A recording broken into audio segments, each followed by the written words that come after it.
It's the Bob and Tom Show. Hey, Pally, it looks like our girls have dumped us. They're taking speed, too, Dean. Baby, blow me. A kiss as you're leaving. Blow me. Oh, a kiss right now. 'Cause if you're gonna leave me, honey, wow, I'll surely miss the way you blow me. Blow me a kiss. Come on and blow me. Blow a kiss like you mean it. Blow me. A kiss goodbye. I really can't remember anything as hard as this. So blow me a kiss. Gasm. Some things in life are hard to swallow. She couldn't take it all, Dean. She couldn't handle everything. Are you kidding, you monster? But if she comes back tomorrow, I'll be shooting my wad on flowers and a ring. Honey, blow me. A kiss as you're leaving. Blow me. Oh, a kiss as you go. And always think about me as you're going down Your list. Blow me. Blow me a kiss. Oh, yeah. I'll miss her arms and her elbows. He'll miss her legs so tall.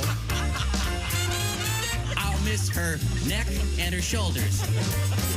But I'll miss her head most of all. Go down, boys. Mr. Royce Campbell on guitar, ladies and gentlemen. I loved it when he sang Rhinestone Cowboy, didn't you, Pally? That was Glenn Campbell, you tool.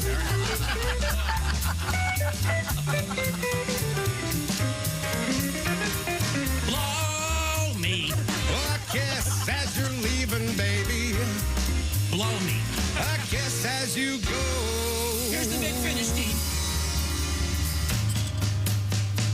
And if you wanna come home, honey, hey, that's okay. Just grab a hold of this. And baby, blow me. Baby, won't you blow me? Blow me a kiss.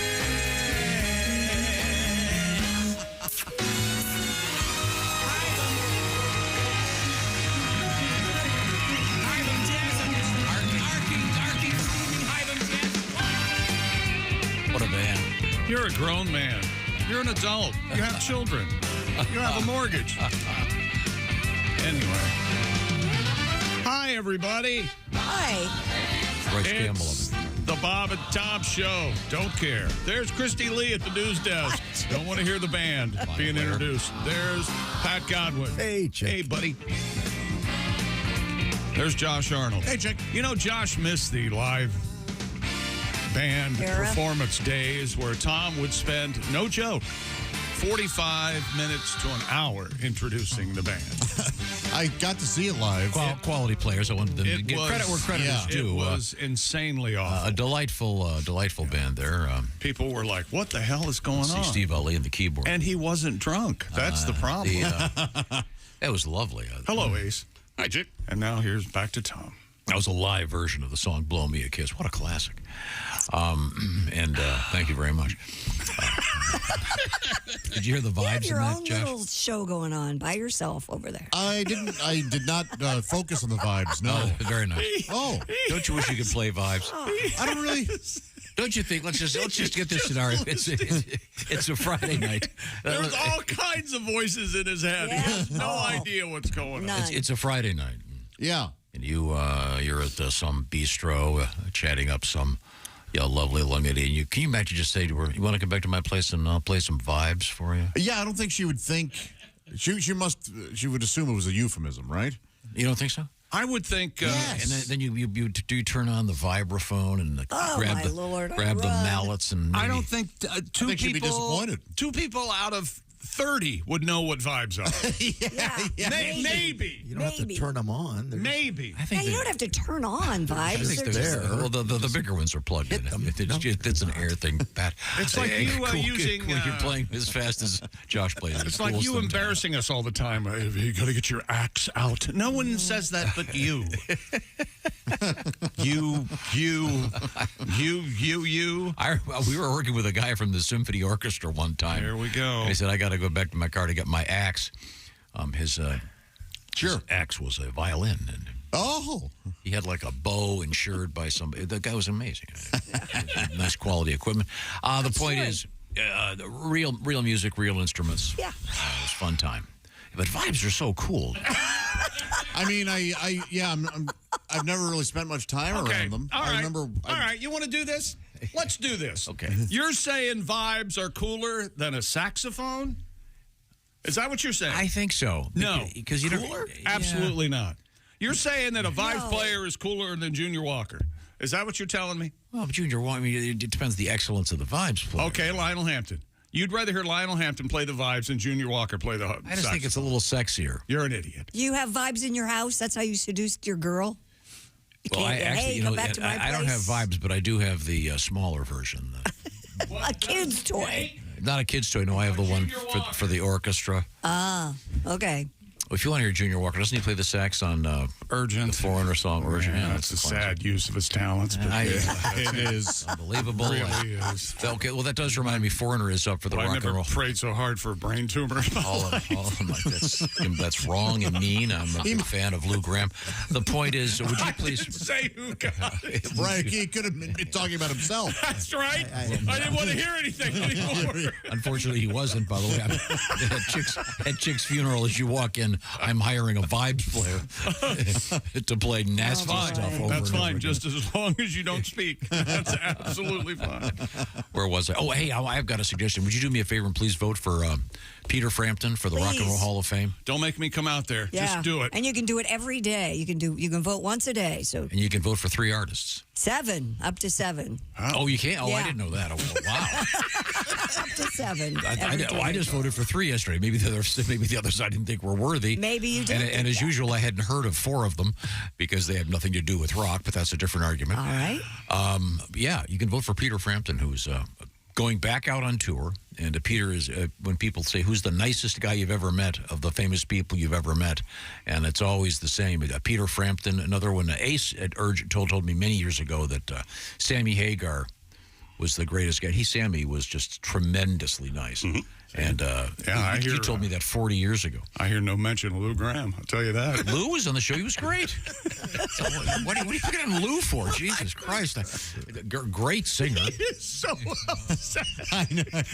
Lou Graham's going to hear about this. Not a good Mr. Graham knows I'm a fan.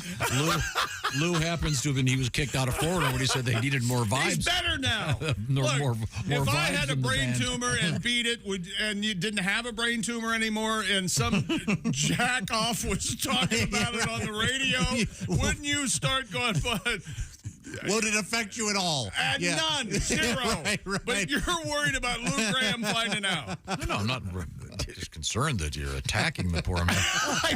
He's a fine singer. Which has nothing to do with Peter Frampton is going to be on tour. I urge you to go see him. He's a fine man. And he's dealing with some medical issues, but doing great and playing great. Chick did not wish those medical issues on Peter. No, God, no. God, No, no. not at all. No, I did But not. I I'm had wishing nothing them to do on with that. Chick. That's fine. See, that's fine. It's a good thing. Good thing what? You know what's going to happen now. I'm going to get a brain tumor? I might have one No, already. I'm hiring. I'm going to be hiring a vibes player, God and we're going to forbid. have a set of vibes in here. I would not be against that if we could also hire a saxophone player. Well, Why don't good. we just get a band to come in? That's what we're talking about. A whole band.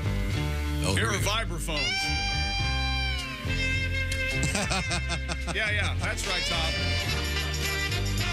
Yeah, see, I think That's cool. it's cool, but is it going to get Yes. Josh any progress? when Are you kidding Are me? you nuts? I'm taking my clothes off listening to that. I just think it's going to be bothering the neighbors. See, vibes are more mellow.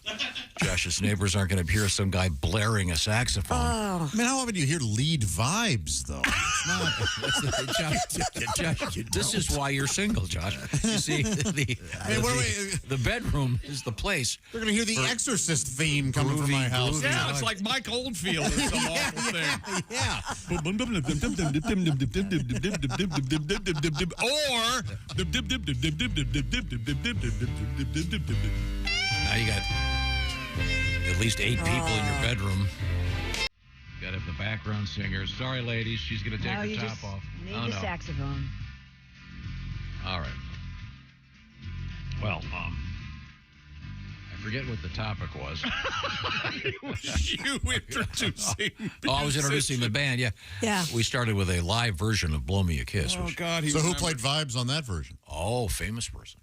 His son's famous, yeah. Famous in this circle. Oh, okay, yeah. It's His not son like was on Lionel Law and Order, Hampton or, The actor. No, actually, his son is a famous actor. Oh, Our go-to vibes. Actually, his son is a wonderful actor. He was in 6 Feet Under. 6 Feet He's Under. really a great guy. Like the brother? Yeah. Well, how about that? That's a secret. Well, we're talking about his dad. Here we are. His dad's an excellent vibes player. We're talking about vibes, too. So, you know. And by the way, when Tom says it's a secret, it means I can't remember his name right now. It's Dick Sisto is the vibes. That's the vibes player. But Yes. what's his son's Jeremy name? Jeremy Sisto. Sisto. Jeremy Sisto's a It's terrific actor. That's And his here you son, are mocking him. No, I We weren't wasn't. mocking I him. merely Him asked and him. Junior Walker. Yeah, I heard you. I heard you wishing Lou Graham another two. I heard you. I heard it all. Ace. Jeremy's on FBI now. Okay, cool. He was in Wrong Turn. Boy, they made a wrong turn, those poor kids. Now, at any point in that movie, they did take a wrong turn. They sure did. Not as bad of a wrong turn as they made when they made that movie Argyle. Christy warned me.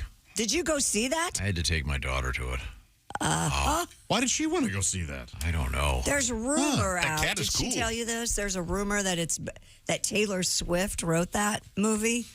Oh, that's right. Like Yeah. wrote the novels based on the thing there's or whatever. some weird yeah. Taylor Swift thing going around. That, What? yes. How more than 100 people could have gotten together and came out with that? I don't know, but I think it is. I think it's working, though. That's the only reason you'd go see it, I would think. No, I love Sam Rockwell, but man, oh man. terribly. Have you ever seen Sam Rockwell dance? Yeah, he He dances dances in good. this. He's so an good. amazing dancer. Yeah. Well, he he- dances That's what in our talk this. shows. Should have danced his way off the set. Don't you dare criticize. The first That's a half shame. is Okay, if One of you our could- the The great second American half, actors. awful. I will give you $100, Chick McGee, to go to a movie theater and sit through that movie and not get your phone out. I can't. I can't. I got a lot of work I done. can't leave my home at this point. Man, it is. You got a lot of. You sat in the theater on your phone. He's a jerk. He's a movie theater jerk. That is rude. There was no one else in the theater. Okay, then you're Because it was forgiven. Your daughter. It He's was still a jerk. 1 o'clock on. And he President's opens his Day. phone in the movie. I got Wordle in 2, so there, stuff it. Well, that's the important thing. That is a terrible movie. Well, it's a shame. The trailer looked okay. The It's- first part, kind of okay. That second part is just ridiculous. It's awful. They could have stopped the movie about 45 minutes They should before have they stopped it did. before they started filming it. It is genuinely awful. Did now, she like it? Of course, she's 11. Oh, that's what Matt. I mean, that's great. Dumb Good. chase scenes, bad haircuts, Yeah. terrible dialogue, awful casting. Hey, if you're going to the movie theater, don't you want to secure your compound before you leave? Of course you do. That's why we recommend Simply Safe Home Security. Advanced system that protects every inch of your home and backed by 24/7 professional monitoring for fast emergency response, less than $1 a day. If your home is threatened, trained agents jump into action for emergency dispatch and response. Simply Safe also is trusted by the experts, named Best Home Security System of 2024 by U.S. News and World Report, offering everything you need for whole home protection. HD cameras inside and out, motion sensors, entry sensors, hazard sensors that detect fire, flooding, freezing, and more. A Simply Safe system, easy to set up without any special tools or know-how required. I've done it a couple of times, but if you prefer, you can get one of their expert technicians to come to your house and Now, install it the for way you. you kind of blasted through that when you say you have done it, that should be paren. That means you can do it, ladies and gentlemen. Back to you. I think Tom would say a trained, a halfway intelligent golden retriever could install it. Not if mine. I could do it. Yeah, mine either. Mine are too dumb, but human beings, you can do this. Absolutely. Plus, with 60-day risk-free trial, if you don't love your system, return it for a full refund. Easy peasy. And for Bob and Top Show listeners, order now. Get 20% off any new Simply Safe system and Fast Protect monitoring by visiting simplysafetom.com. That's simplysafetom.com. And remember, there's no safe like Simply Safe. I agree that this is funky and great, but it's not going to get... It's not the panty dropper. If you had one thing to listen to, Oh, my Lord, Tom. you could only choose this or Vibraphone as you're going out. You're going to take Vibraphone. I'd go with Bob. Vibes is too busy. All right. Some kind of shaker in the background. Get rid of that. That Phil Spector. Have you listened to some of the songs you've produced? There's a lot of busy. Oh, you guys. Are you kidding me? Every morning. And I feel guilty because he's in here and he's in a zone, Yeah. you know, and he's listening to this weird, who is this guy? Steve Gary? What is it? I listened to movie soundtracks. Guy Barry, what's his name? John Barry. John Barry. Oh. It's the worst sounds you've ever heard in your life. If this was playing in the middle of the night, you'd get up and go outside. What the hell is that? It's some of that music that there's only one volume to play it, and that's blaring. It's like the themes. Even when the volume's low, it's still He does blaring. the great James Bond music. Sure. Back in the day. Body Heat. Those are all blaring Yeah, songs. but the Body Heat soundtrack that you play, it's awful. It's great. You talk about great saxophone. When we come back, We'll fight I'll when put we you get in your back. place. More fighting. We have some good mail today. I want today to be we're going to read your mail day today. Bob and Tom at bobandtom.com. Brian from Nebraska's up first. Okay. When we come back. This is the Bob and Tom Show.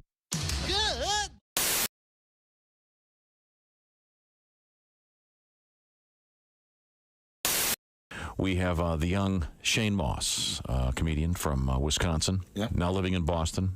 Yeah, I got the Ghost of Christmas Future. There you go. Right next to me. So. It's not too late, is it? I can still change. You can. Turns out it is too late. Now, you mentioned that your girlfriend is a veterinarian. Yeah. Now, did you have any normal jobs prior to this comedy thing? Yeah, I had. I did a lot of manual labor type stuff. I worked in a factory for a few years. Worked construction. The worst thing that I ever did was I was a temp laborer. Yeah. Which was just an awful job, and there's like no health insurance or anything with it. There's just workman's compensation. So anytime I need to seek medical attention, need to be a work-related thing. You know, I'd have to call up my boss. He'd be like, yeah, I don't know, I better go and see a doctor. It's just yesterday, I think I was just picking up a little bit too much weight, and I think I might have gotten herpes. Yeah, I better have that checked. Yeah. Wow. It's insane all the things you have to worry about. Like I remember when I was in grade school, you know, I'm not that old, but just 20 years ago in grade school, the biggest concern was don't share hats, you might get lice. Oh. And they're much more serious now. Like, don't share needles, you might get AIDS. Yeah. Well, at least you can share hats again. Who cares about lice? Yeah, how true. I see. Shane Moss is our guest. We've talked about the fact that you drive all over the place. Yeah. But let me ask you this. This is one of my favorite topics. Kind of an inside showbiz thing, but every once in a while you get what's termed a hell gig. Yeah. Maybe you're on stage and you're in a small club or a bar and they've got a TV on over here. There's a pool game going on. People aren't paying attention. Do you have any great hell gig stories? Well, I have a few, and Let's hear 'em. I'll tell one anyway, and then if we have time for more, that's cool. I'll combine cars and a hell gig. How's that? I was in Detroit recently, and this actually wasn't a hell gig at all. It's just kind of my fault. I made a little mistake. Detroit's kind of a little bit dangerous. It's actually ranked the most dangerous big city in the country, and if you remind them of that, they will kill you. Or try, yeah. Yeah. And I let it slip on stage that I drive a Hyundai, which is a sin there. And I had to explain to him. I was like, listen, you know, I'm all for supporting American-made products. I don't want anyone in Detroit to lose their job or anything. It's just that if I'm driving through Detroit, I want the most reliable vehicle possible. And, Wow. that didn't go over very well.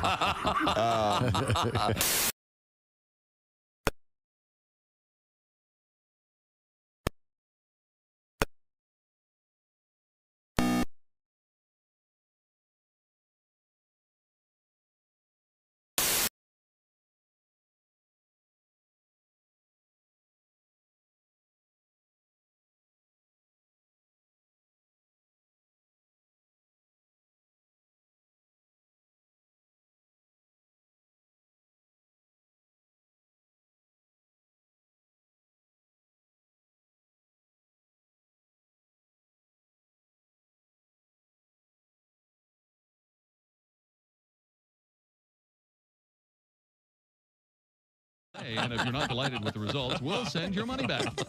Le Clip, by the same company that brought you Le Blindfold, the product that makes messy, cluttered homes look more neat and organized. Gosh, honey, the house has never looked better.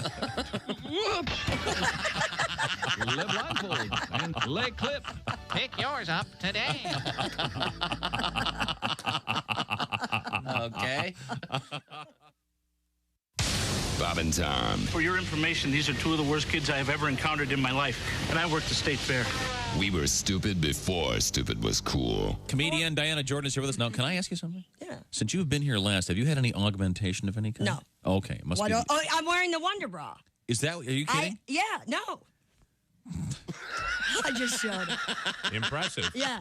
They call it the Wonder Bra because when you take it off, the guy wonders where in the hell you're. Horse racing, you said? You're from Kentucky. You love horse racing. Love horse the racing ponies. is my passion. The only sport that I really love is horse racing. I've owned a couple horses. We're purchasing one now. In fact, a 2-year-old colt. Cool. I don't know if you all know this. All Kentuckians know this, and most people around the country know thoroughbreds are named traditionally after a combination of the mother's and father's name, the sire and dam line. For example, I didn't know Kentucky Derby winner Ali Sheba, out of his father, the great stallion Ali Dar, and its mother, the broodmare Belle Sheba. We're looking at one now out of a sire named Whiny Bull by a mare named Girl on Girl. We named it Rosie O'Donnell. Fine young comedian. Are you a health guy? You run, you look very slender. And I'm not a big health guy, although I'm healthy. I just had a complete physical, and unfortunately I'm at that age where you get the real intense physical. No, yeah. You know, I hope I'm not sharing too much, but the doctor actually stuck a camera in my rectum. Wow. It wasn't part of any procedure. He just suspected that his nurse was stealing from him. You don't say we didn't warn you. There's laughter ahead. This goes. Welcome back to the Bob and Tom Show. I know I've said this many times over the years, but especially odd feel here today for this show. I'm not sure what's going to happen, but I'm sure that this is Tom. Good morning, Tom. Good morning. Happy to be here. How's everybody doing? And I wish I could say this. Have a good President's Day? Yeah, boy. Yeah, it was all right. Do anything? Was I supposed to have a party? Did you have a presidential party at your house? You like President's Day. I do. It's fun, yeah. Fun? I don't know what's fun about it, but okay. Either. Talking about history and the good and the bad things that presidents have done was fun. Okay. Yeah, but we're not getting the real story, see? What do you mean? Well, the real stuff that really went on. That's what I want to know about. Yeah. Like, Woodrow Wilson walked down the hallway with his junk in his hand or something. Yeah, and you know what happens? It happens all the time. They're president. Why do you think they call him Woodrow? There you go. Like he can hang his hat on it. He was famous for that. Good morning, gang. Hello, Tom. This email starts. Okay, good. While checking the international newswire, our correspondent Cray Cray says, I saw a story about a McDonald's in Sweden that has a ski-through lane. Nice. I saw that on the news this morning. Thank you, Ace.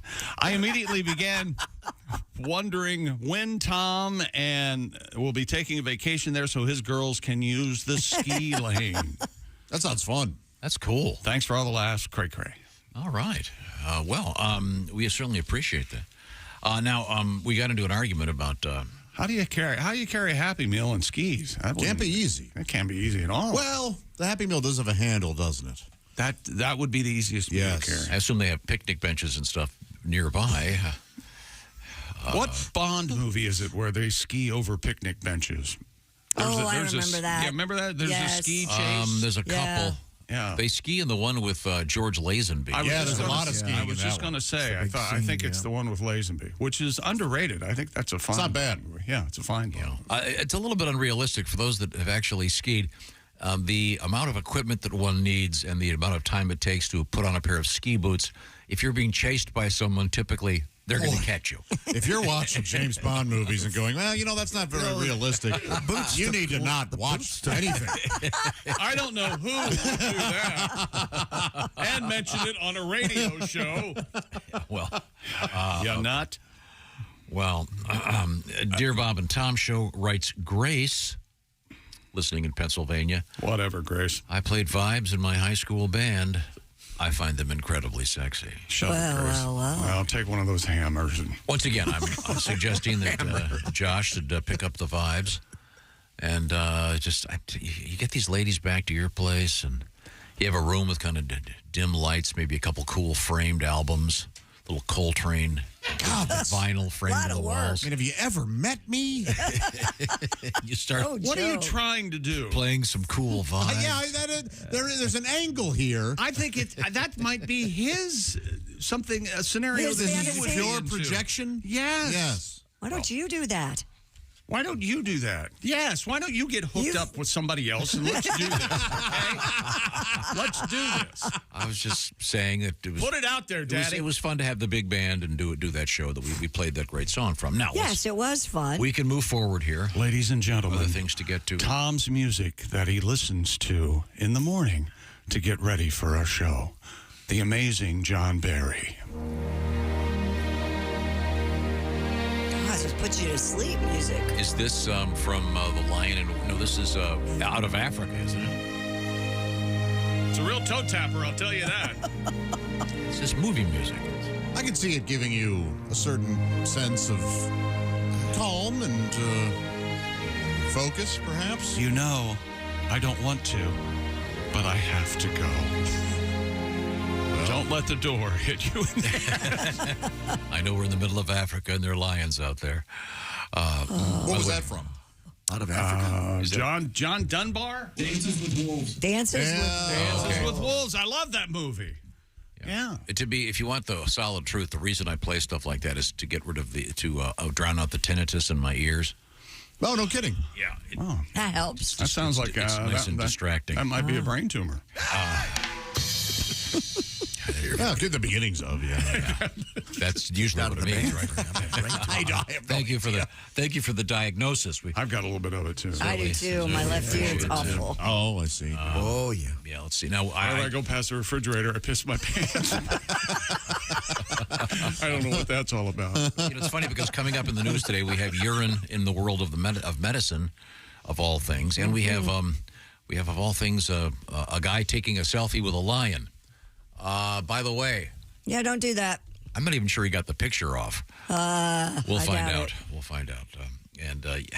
Real quick suggestion. When you're at a zoo, those walls and barriers they have, that's not just to keep the animals in, it's to keep you out. So please observe the regulations. Keep Mother Nature in. Yeah, okay. Thank you very much. Hey, we had a Daytona 500 yesterday. You want to hear about that? Yeah. Man, it was... I wish I owned a body shop down there. Kind of a fun mess, I guess. They commenced racing and wrecking. I'm going to call him Lord William Byron. Launched Hendrick Motorsports' 40th anniversary season by snapping the team's 9-year Daytona 500 losing streak. His win yesterday in the rain-postponed Great American Race. The last Hendrick driver to win the Daytona 500, that's right, Junior, Dale Earnhardt Jr., in 2014. William Byron is 26 years old from Charlotte. Why can't I? I don't know. A cute little kid. 26. He said, yeah, it's really neat being on Sports Center, is what he said. He literally learned to drive playing video games, and he talked about that. He goes, I can't believe I played video games, and here I am winning the Daytona 500. It was the best graphics he'd ever had while he was out there. Yeah. I'll bet. Yeah. Of course, when you're playing video games, it's not pulling 40 Gs or whatever. It was like Gran Turismo come to life. It was cool. Yeah, a lot of these guys do that. Yeah. The one thing I learned that I didn't know last night, and I've been around racing my whole life, when they get hit like that and they start wrecking, they have to take their hands off the steering wheel and just let it go because it could rip their thumbs off or break their wrists because it spins so hard. I had no idea. Well, I think Josh will back me up on this. If you get your thumbs ripped off, there's nothing that separates you from just a regular animal. You're exactly right. In fact, they do declassify you as... when you get your thumbs. Yeah. I got a letter from a surgeon. Plus, you can't drink coffee in the morning. I was talking about that guy that I saw at the Rush concert that had the toe to replace his thumb. I got a very nice letter from a surgeon who does that. I believe he uses the second toe over when he does the surgery. So if you lose your thumb, they take that toe and they put it up there. It's not the big toe for the thumb, it's the second toe. He said he uses, I forget, I don't have the letter in front of me. But, is that way you have an opposable digit, I believe, is the logic there. So, But yeah, you're right, Chrissy. Yeah, that would be pretty scary. I had no idea. It was creepy. Well, congratulations. Lord Byron. William Byron, yeah. And because of you, it's the first thing I thought of, Lord Byron. Well. NBA news, the Brooklyn Nets have fired Jacques Vaughn after ending a disappointing first half of the season with a 50-point loss in Boston. Yeah, you heard me, 50. UConn became the first unanimous #1 in the AP men's college basketball poll, earning all 62 votes after Purdue losing to Ohio State in Columbus. Southern California climbed 3 spots to #7 in the women's college basketball poll, but South Carolina remains #1. And we're up to a world record already. No, not yet. A schoolgirl from Washington State has broken the Guinness World Record for the most... For the most what? The most sweaters worn at one time. What? It's a very funny photograph. She looks like the Michelin Man, right? Yeah, she's a cute girl. Funny. Sweet. She is. Look at that. Aww. Well, she looks like that mascot from Western Kentucky. She looks like the actress from the movie I saw last night. Really? You know what? I'm going to out you. He's talking about Bryce Dallas Howard, who is not overweight. I was mad. I was saying there was a review that referred to her as Zaftig. Zaftig is what he's working on. I was just reading the review. Calm down. Could we get back to this lovely girl wearing 40 sweaters? Ms. Sophia Hayden, or Hayden, became the title holder. She put on 45 sweaters. Sophia put them on one by one using sweaters of increasing size. See, that's the key to this. Yeah, it would be. Yeah. I mean, if you put on the same size. That's the key? Yeah, well, of course. If you put on the same size, Yeah, no, they've got to get bigger and bigger. You can't put on a bigger sweater and then put a smaller one on underneath. No, you want to do the opposite. That'd be dumb. Over top of it. Yeah, that'd be backwards. So good for her. Congratulations. Now, when you found this story, did you see this and go, "Oh boy"? Was there a the other world record I had was so bad? I said I got to find something better than this. Well, the other one just stunk. Well, who's that guy? Who's that guy? That's the Western Kentucky University mascot. Oh, and look now show the girl with these sweaters on. Look, same thing, right? Look at that pile of sweaters. It's as big as she is. She's so cute. It's I'm sure she had a good time. And it's a world record. She's famous. Good for her. Sophia put them on one by one. She was required to pull each one down to her waist before putting on the next, and any that ripped would not be counted. Okay. She beat the previous record of 40 set in 2022 by an 11-year-old boy in France. Weren't you a boy in France at one point? I slept on your couch. I kissed your wife. I ate your cheese. I ate your cheese. Rascal. He's a rascal. And then she donated all the sweaters to charity. Well, how nice. And her mom helped fix them up. She's a crochet world record holder.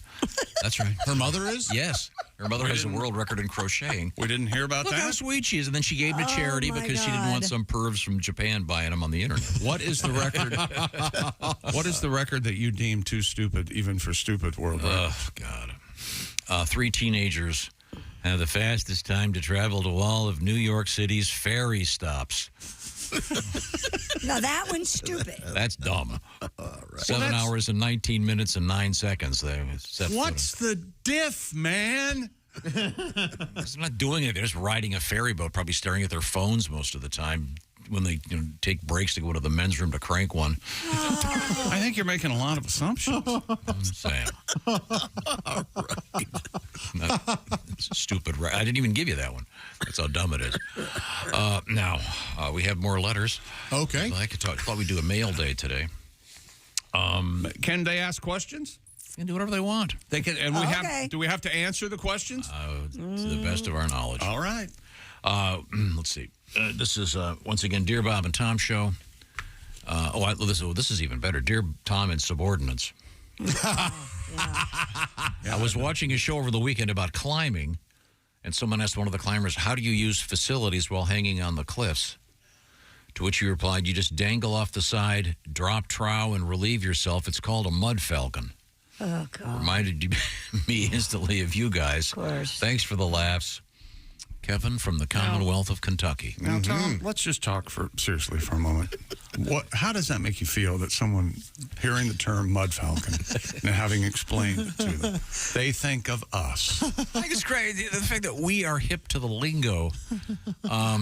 I don't think we're so. hip If you name your fantasy football team, say the Mud Falcons, it's kind of just between you and your friends to know what it means. And it's a fair question. Remember we had the story about Everest last week that they're requiring all the people who climb Everest to bring back all of their stuff, including their fecal material. But leaving the bodies up there is okay, I guess. I guess they try to bring as many down as they can.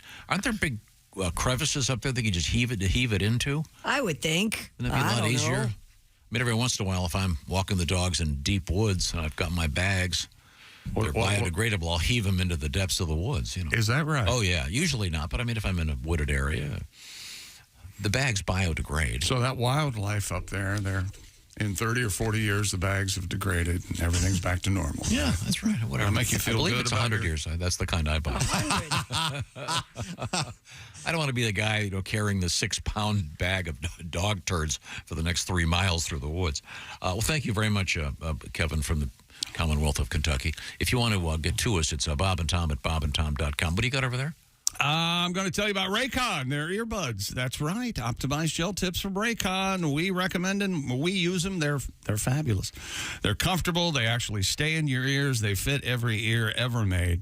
And whether you're going for a run or walking the dog out in the woods with your biodegradable poo bags or dancing to your favorite tunes, Raycon earbuds have 8 hours of playtime, 32 hours of battery life, and you get amazing quality audio at about half the price of other premium audio brands. I got a letter. Yeah. It's unbelievable. Is this about Raycon? I hope sure he is. said. Okay. This comes to us from James. He goes, long-time listener, first-time writer. I'm a residential contractor.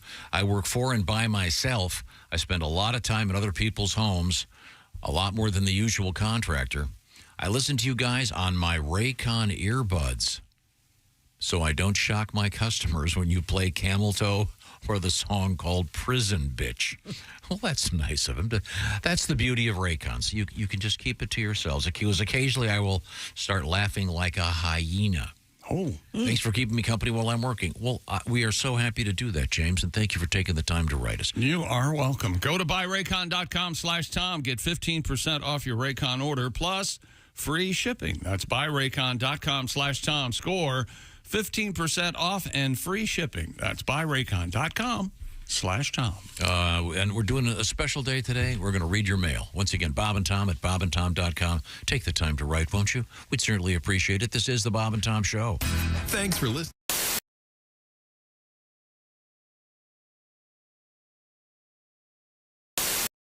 Hey, it's Josh Arnold with a food recommendation for you. Gardner's Wisconsin cheese, their famous oven-baked cheese. It arrives pre-baked. You just heat it and eat it, grill it, skillet, or air fry it. Check out their new oven-baked cheese flavor, jalapeno. Ooey, gooey, spicy cheese. It's sure to tickle your taste buds with real jalapeno flavor and heat. Perfect for game day, parties, or any time. Excuse me, are you serious with it? I mean, why are you doing this? Me, the real me is right here. I could easily be doing this. We don't need you, man. Look, there's only room for one of us. That's Gardner's Wisconsin cheese, jalapeno flavored oven baked cheese. It's now available in Gardner's oven baked bundle package. So try all the great flavors. Receive free cold pack shipping and free cheese curds when you spend $59 or more at Gardner'sWisconsinCheese.com. Click the link below and tell them your pal Josh, me, the real Josh, from the Bob and Tom Show sent you.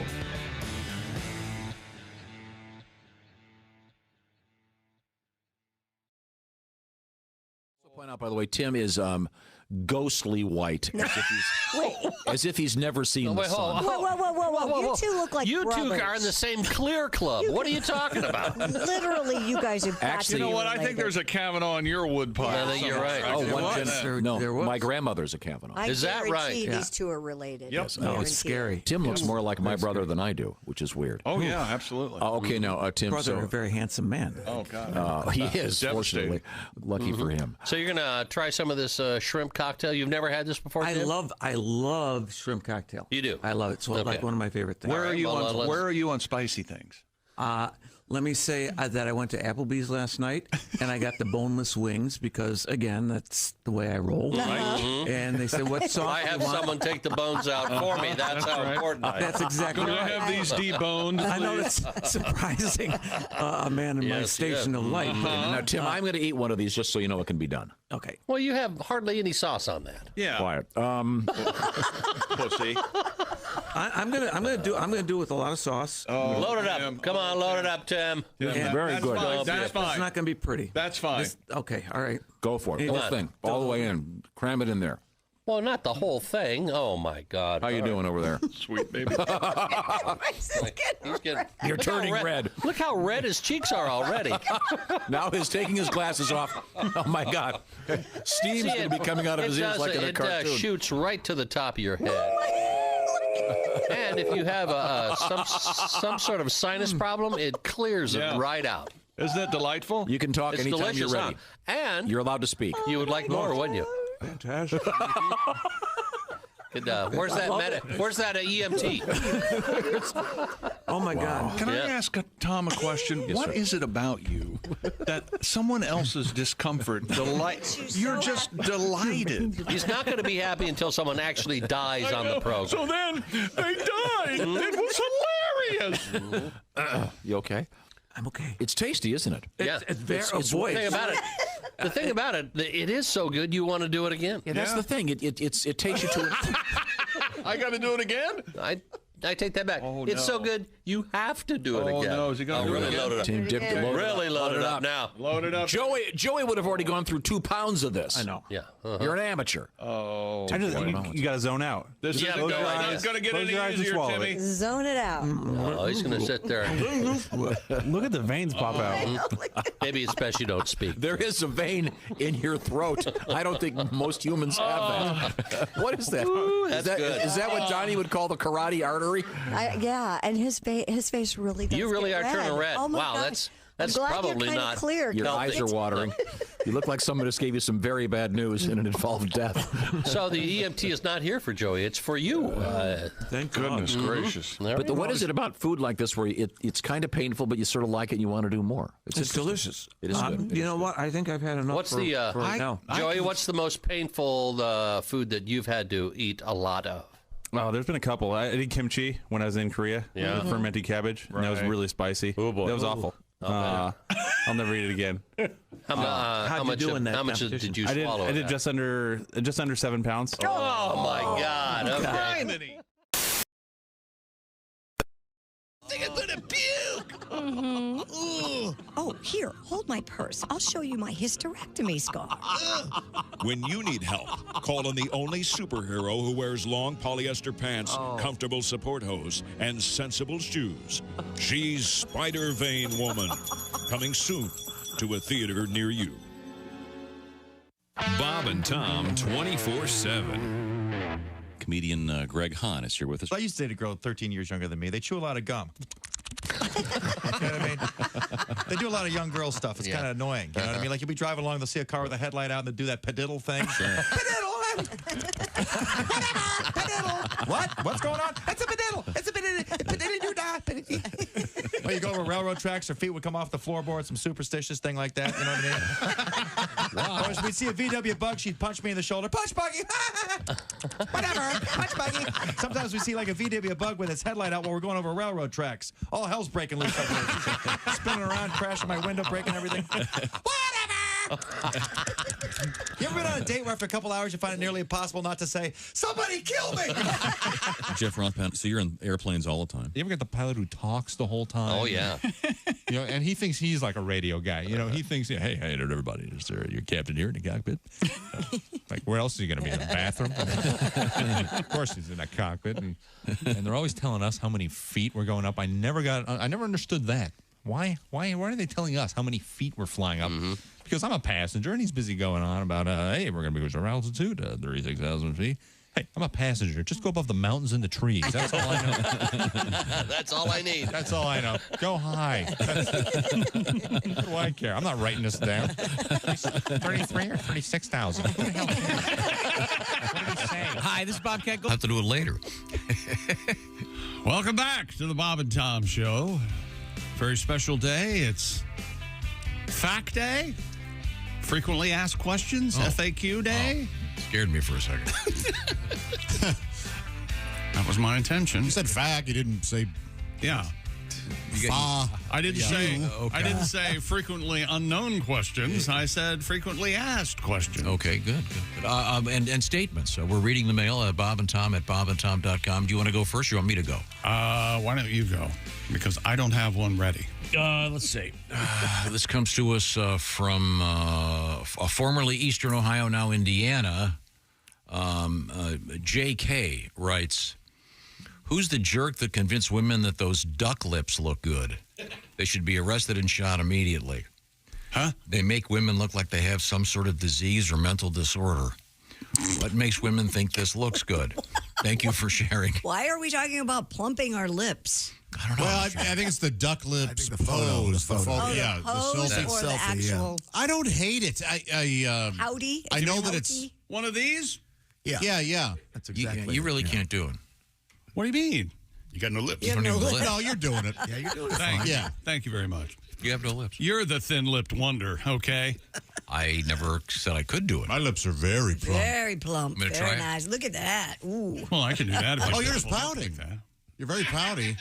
Well, that's the double What lip the hell trick. is that? Oh my God. They're good? That's scary. That's perfect. Sorry. When what am I saying? That is so When you scary. have to fire me, use that face. Yeah, okay. I'd really appreciate I it. think what Josh was saying, if I'm understanding you, the duck lip is deliberate. It's sort of like acknowledging, we're posing for a picture. Yeah. It's kind of being silly. But aren't you supposed to? The new one is you're supposed to hold your mouth open a bit or something. Oh, really? Oh, really? Yeah. I don't know. Duck lips are out, and you're just. Yeah, put your tongue. I can't keep track. You don't have your teeth are never visible. I don't have any teeth. That's why. You have I'm teeth. very self-conscious. Yeah, unless I do this. Wow. Yeah. Then you look like you're at the dentist trying to. Yes, I'm sorry about that. Very handsome man, though. Thank you, Tom.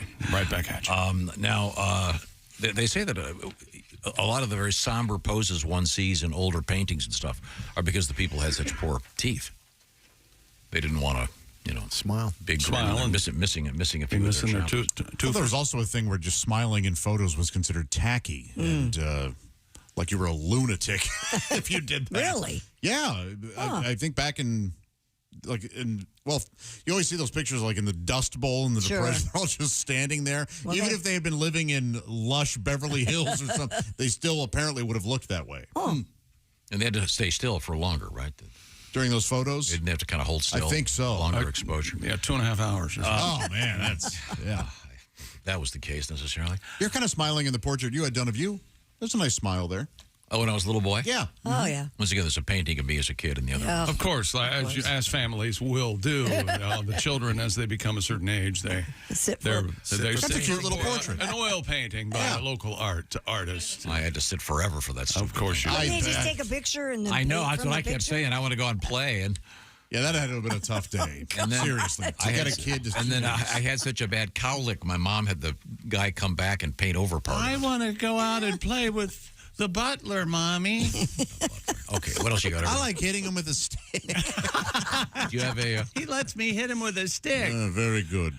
Dear Chick, we need All-Star Games TV floors in regular season games all across the National Basketball Association. You know what I'm talking about. Yeah, at the NBA All-Star Game, not for the game, it's the main game, but for some of the pre-games, they had that special electric floor. It's like playing in a giant television screen. Very cool. When someone does a flop or being fouled, they can be outlined in cartoon-style chalk with X's for eyes. It would be great. Little birds flying around. I mean, I'm thinking in a few years, if they can get the surface of the court to be the same, they would do that. Then every break they could put all kinds of ads on the floor, and there are going to be ads all over. Pretty soon, everything's going to look like NASCAR. I think the NFL teams will have patches on their jerseys during regular games, et cetera. Yeah. It's all coming. Because the NBA doesn't have the luxury that the NHL has, and the boards are all advertising around. Yeah. Well, they have them some in arenas. Right, but not on necessarily TV. next to the court. Or, they don't necessarily. They roll, don't they? Like in front of the scorer's stand? Don't they? Well, and then some of the rims in the arenas. Yeah, a lot of the rim. Yeah. That's good space. I know the guy that has that job. You know the guy who is in charge of the rims in the arenas? Yeah. As he answered an ad, rim jobs. Boy, was he surprised. Turns out to be a lot of work. Gotta sit at a computer all day. Tell her me surprised, he said. Here's kind of a sweet letter. If it's about you, I'm leaving. No, it's not. Brian in Nebraska writes, I had a little thing that I did this fall. 2 fantasy football teams. I named them after Ron. Kenny Tarmax just landed, and Donnie Baker, the Bastard Maker. By the way, both were ranked #1 for part of the year, and both took home the trophy. Whoa, all right. A nice little tip of the hat to the late, great Ron Sexton. So thank you for that letter. That was sweet. Now, we are once again reading mail today. I don't know why. We just decided to do that. One NFL note as we look forward to the NFL draft and the combine starting a week from today. Is that right? In Indianapolis? Holy cow. Yeah. There is no offseason. Yeah. The Chicago Bears and quarterback Justin Fields, you know how these situations work nowadays. The rumor is the Bears, they're not sure if they want to keep him as their quarterback or draft Caleb Williams from USC in the upcoming NFL draft.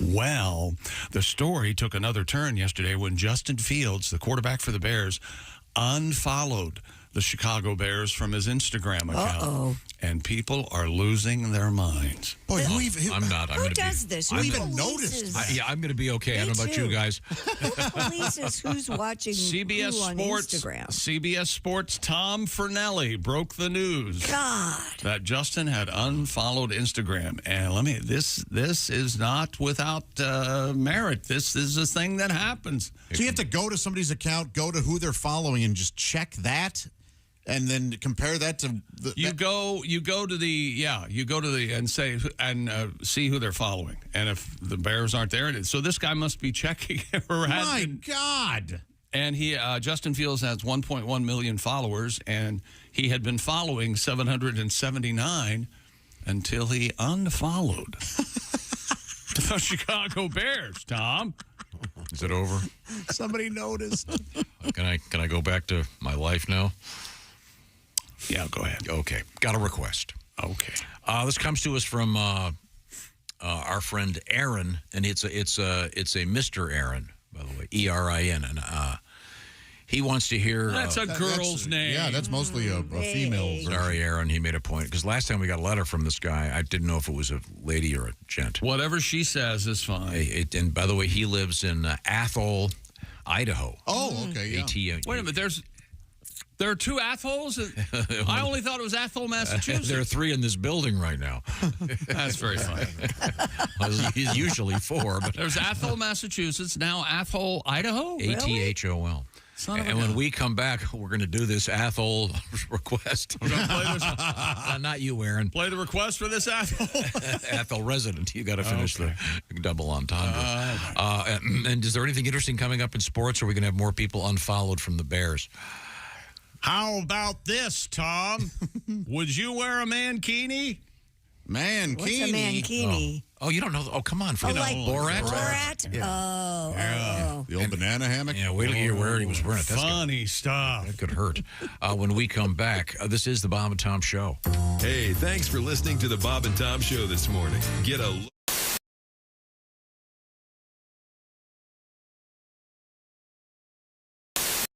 Tiki Barber here. Remember the days when I was a running back in the NFL? Well, if you're on your feet all day like I was, you get the struggle. The secret is orange insoles. Their insoles are like magic for your feet and body. They'll help you kick hip pain, sore feet, and lower back discomfort to the sidelines. Feel better, do more with orange insoles. I remember we weren't prepared to do this. We're completely doing this. That's why I'm stalling.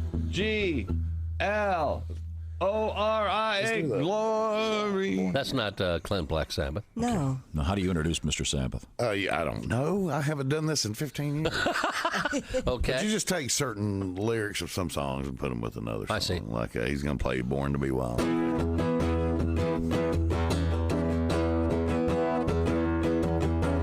Listen and I'll tell you about a man named Jed. Poor mountaineer, yeah. Barely kept his family fed. And then one day he was shooting at some food, yeah. Up from the ground come a bubbling crude. Black gold Texas tea. Sweet tea. Nothing like sweet tea. Try that. I like drinking sweet tea. That's nice. Try one of the other ones. Whichever one you want to do. How about,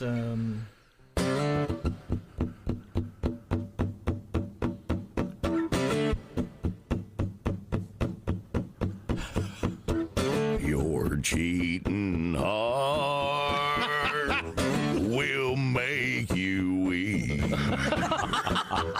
You'll try and try to sleep, but sleep won't come the whole day through. Your cheating heart will tell on you. Oh Lord, yeah. Oh Lord, yeah. All right. This is James Sibley as Clint Black Sabbath. I can't believe I'm doing this. Generals gathered in their masses, just like witches at black masses. Evil minds that plot destruction. Sorcerer of death construction. In the fields of bodies burning. As the war machine keeps turning. Death and hatred to mankind. Nice. Poisoning their brainwashed mind. Oh, Lord, yeah. Oh, Lord, all right, that's good enough. Oh, Lord, yeah. Oh, Lord, yeah. Oh, Lord, yeah. Clint Black Sabbath. Very. That's great. Makes it a lot. I love that. The Steppenwolf thing, the Born to Be Wild, you should do that if you ever go karaoke. I got to do that one. Yeah, do that. You can sing Beverly Hills. And you've heard the Purple Haze Green Acres thing, right? Yeah. Oh, yeah. I love this. Oh, wait, well, I haven't heard that. I guess that always makes everybody the words from happy. Green Acres fit great.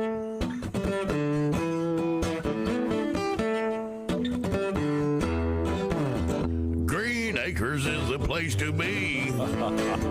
Farm living is the life for me. Land spreading out so far and wide. Keep Manhattan, just give me that countryside.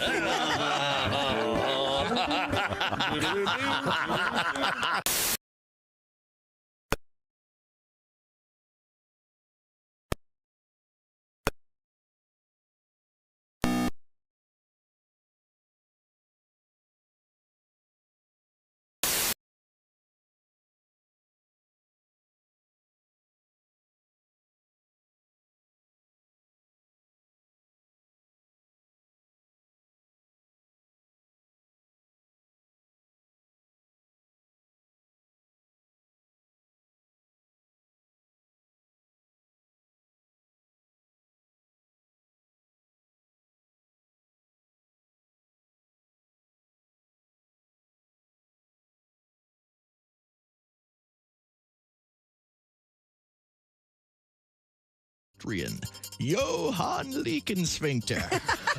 Johann amazed the crowd and the judges, who nearly awarded him the gold medal, until it was learned that Leakensphincter was not entered in the event or even on the team. It seems that Johann was a spectator who had slipped and accidentally slid down the track at a record pace. Leakensphincter left his mark in Olympic history, as well as on the luge track itself. This has been another Bob and Tom Olympic moment in history. You don't say we didn't warn you. I'm warning you, don't do that. There's laughter ahead. I should be having a better time if this is a party. This is Bob and Tom Radio. You know you're too high when you're eating cereal naked and your girlfriend tells you to put some clothes on. You realize it's not your girlfriend. It's just a woman on a bus. That's how you know you're too high. Kid Rock here with us in the studio. And we apologize for Mr. McGee. we also have the Twisted Brown Trucker Band through the glass. Thanks again, ladies and gentlemen, for getting up, and they are going to share their great artistry with us this morning. You're just back from Iraq. We spoke about that, and I think it's great that you're doing that. Oh, you also were involved in the auto show. Mm-hmm. Can you talk a little bit about that? Detroit Auto Show? Mm-hmm. Yeah, we did a thing for General Motors. And, I love to do as much as I can there with the car companies, especially because Michigan, that's where I grew up. My father was an auto dealer. Did your dad do his own commercials? No. Okay. No. Come on down to Rock Motors. That's Rock Motors. Nobody deals like Rock Motors. I'll stand on my head or eat this car. Here's my son to sing about it. Sing about it. Kid. What? You bad, bad daddy Rock. Free lap dance with new tires. There you go. There you go. Uh-huh. Wow, this I think Mr. is Rock going will very never, well. never do another interview with us. Mm-hmm. Hi, this is comedian Tim Cavanaugh, and you're listening to Bob and Tom. Welcome back to the Bob and Tom Show. Christy Lee at the news desk. Hello. There's Pat Godwin. Hey, Chick. Hey, there's Josh Arnold. Chickster. There's Ace Cosby. Hey. I'm Chick McGee, and here's Tom Griswold, evidently answering questions today. Going through some emails here, and we're going to be going through some more. Coming up, I got a nice request here for a little bit of something from Mr. Obvious. Oh. And we're going to play one of the classics from Mr. O coming up in just a few minutes. But speaking of classics, we have been asking for special emails. I want to squeeze this one in. This is rather odd. It comes to us from Miranda. And Go ahead. There has to be a rights joke somewhere. No, I was just thinking, should I do? You have the right to write us? No. My dad and I are currently cleaning out my aunt's home. What, did she die? Sadly. Aw. Passed away, huh? She was a hoarder. Ooh. She was we found a dead cat kind of hoarder. Come on with this. No. I was listening to your shows to cheer up. Oh. And I heard This is my fault, I think. This is my fault? No. So Lou Graham mentioned what? No. There was the story about the study of the male member from that college in Texas. Remember this? Yeah, Texas A&M did remember they showed all the women. Oh, different ones. They And just showed them photograph. What do you just more or less sexting photos? Right. They would sort of extrapolate what they thought that man would be like merely based on that. Yeah. That is just ridiculous. How does this go back to his aunt? This was her. It just made her laugh while dealing with a very unpleasant God, did situation. they find those too? Yeah, but her request is an odd one. She wants to hear Josh's famous medley. Oh my goodness! This is the Josh medley you want to hear, Miranda. It's quite short, okay. but you asked for it. I got 99 problems, but a bitch ain't one. Bitch. Bitch. You can rely on the old man money. It's a Bitch. girl, but it's gone. Bitch. Bitch. The bitches. Bitch. Bitch. Hey, you know that That Daryl Hall can sing. Yeah, he can. Real good. Yep. I feel bad for John Oates. Not very much, but a little bit. Oh, come on. Lots of great songs together. No. She's Gone, the original, the Todd Yeah, Rundgren Daryl's production. part was great.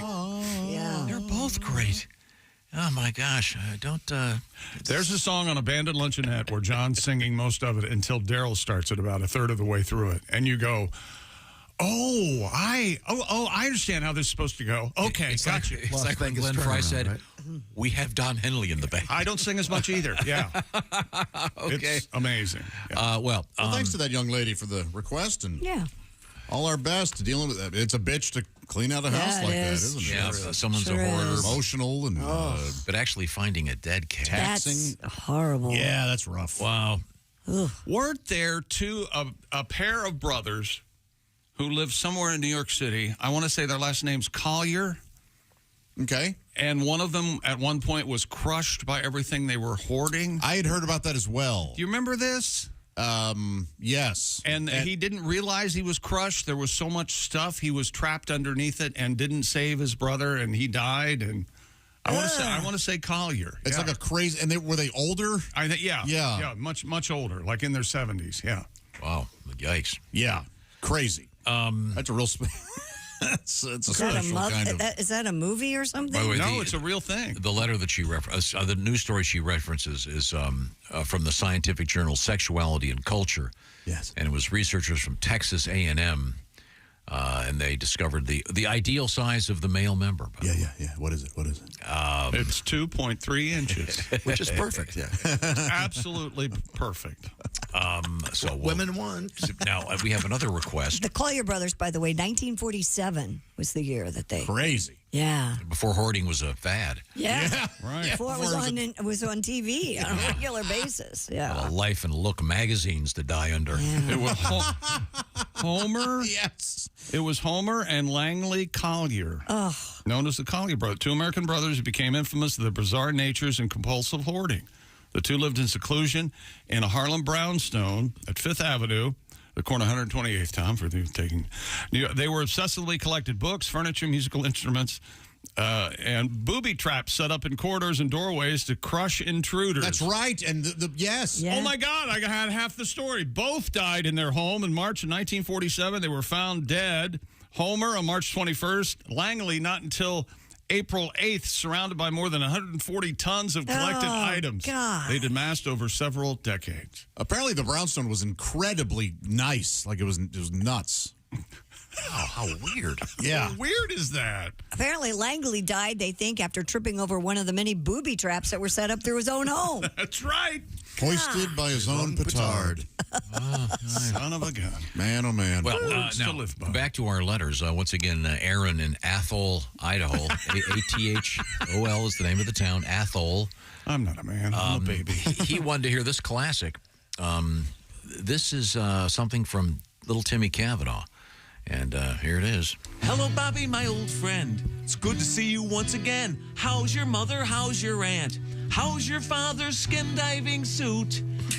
It's one of the lines I'm not real sure about. I think that's an idiomatic phrase that doesn't translate well from the German. Because something it literally German. didn't seem to make Let him much sing. sense. Sorry. I've got something you should see. Back at my place, come with me. I've got some brand new furnishings, plus 99 dead baboons. 99 dead baboons sitting in my living room. Not too functional, it seems, but quite a conversation piece. This one's Jake, that one's Dinah. There's Big Ned in my recliner. No, it's not a lazy boy. Can't you see it's a dead baboon? Dead baboon. Everybody! Dead baboon. Do a dead baboon. Dead baboon. That sounds exactly like your muskrat. What? That's a baboon. I was defending you on the muskrat thing. They're dead. They don't make it anymore. I'm not sure. Shut up, Christy. Wow, good point. I hadn't even thought of it that way. This is radio. You got to have it make some kind of a noise. Not that noise. That's either a bird or a muskrat.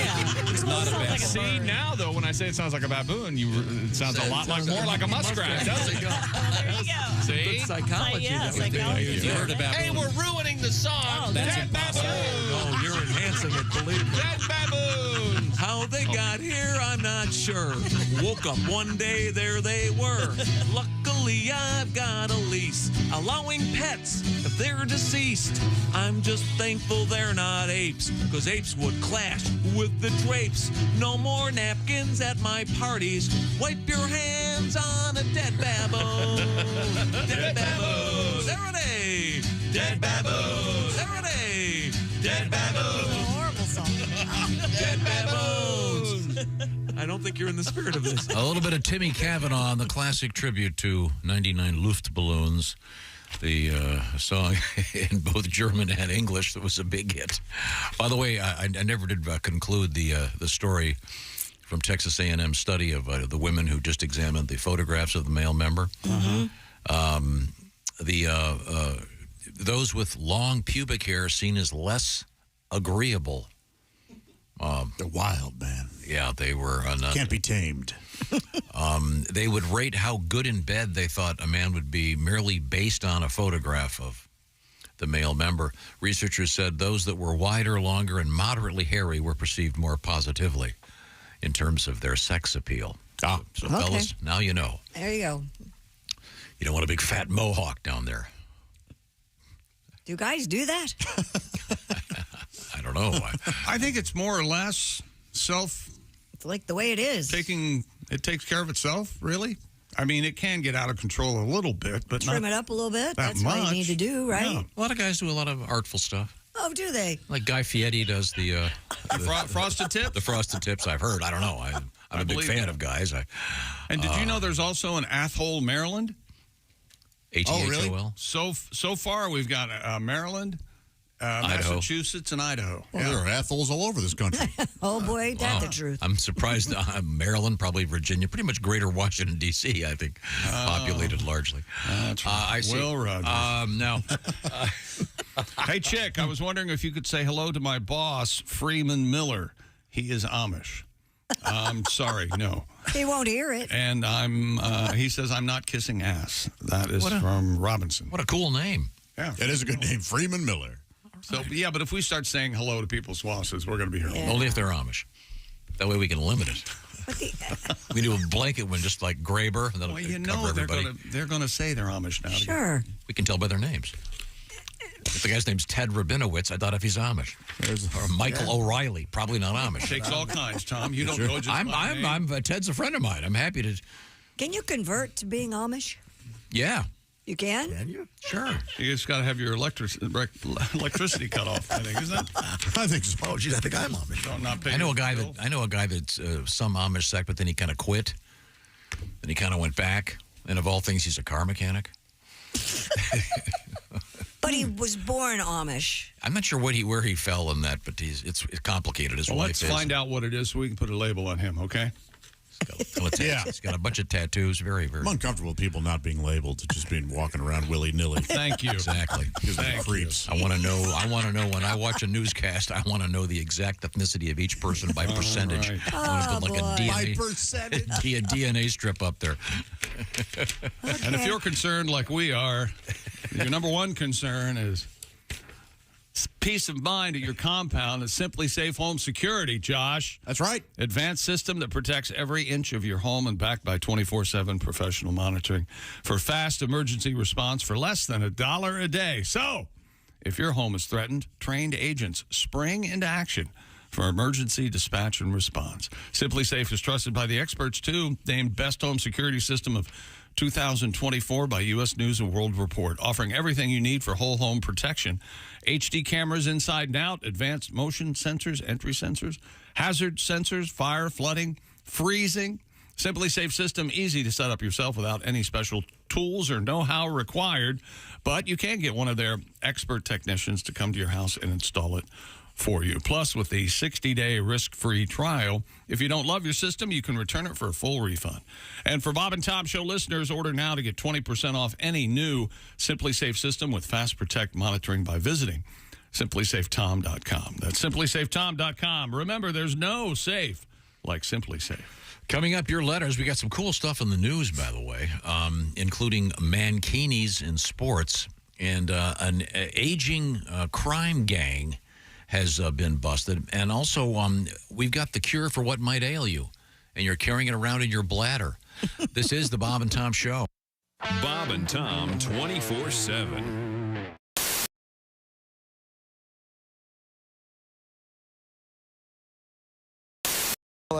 I get back to Kansas City. I was back last April for a wedding.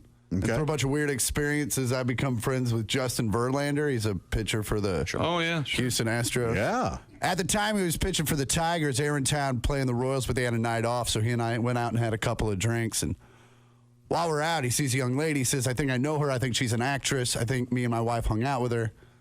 I said, hey, man, we're in Kansas City.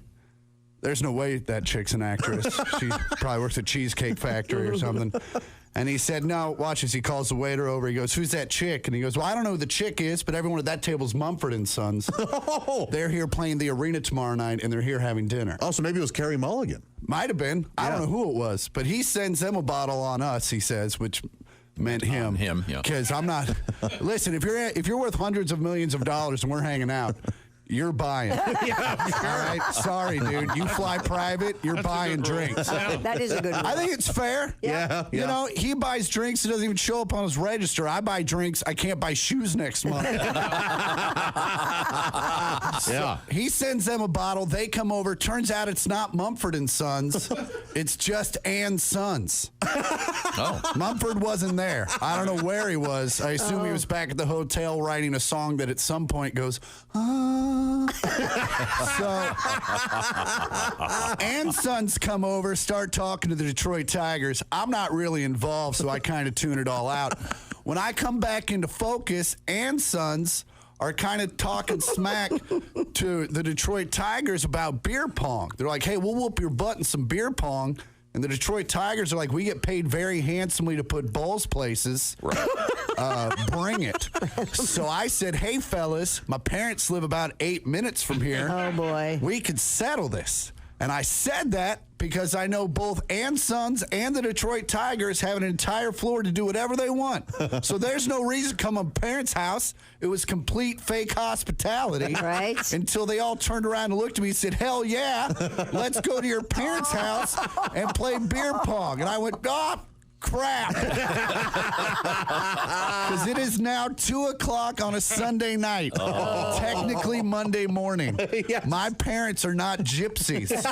Right? They have real jobs that start in like 5 hours. Yes. But I also can't look at all these dudes and be like, you guys, my parents.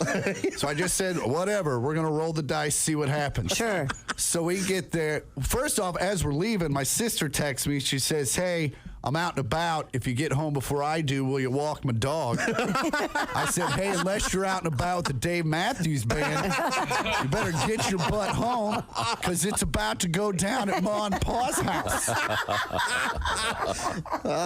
So we get back to my parents' house, start throwing beer pong, and stuff got weird. Like weirder than I've already described. Like my sister, who is 30, ended up in her prom dress.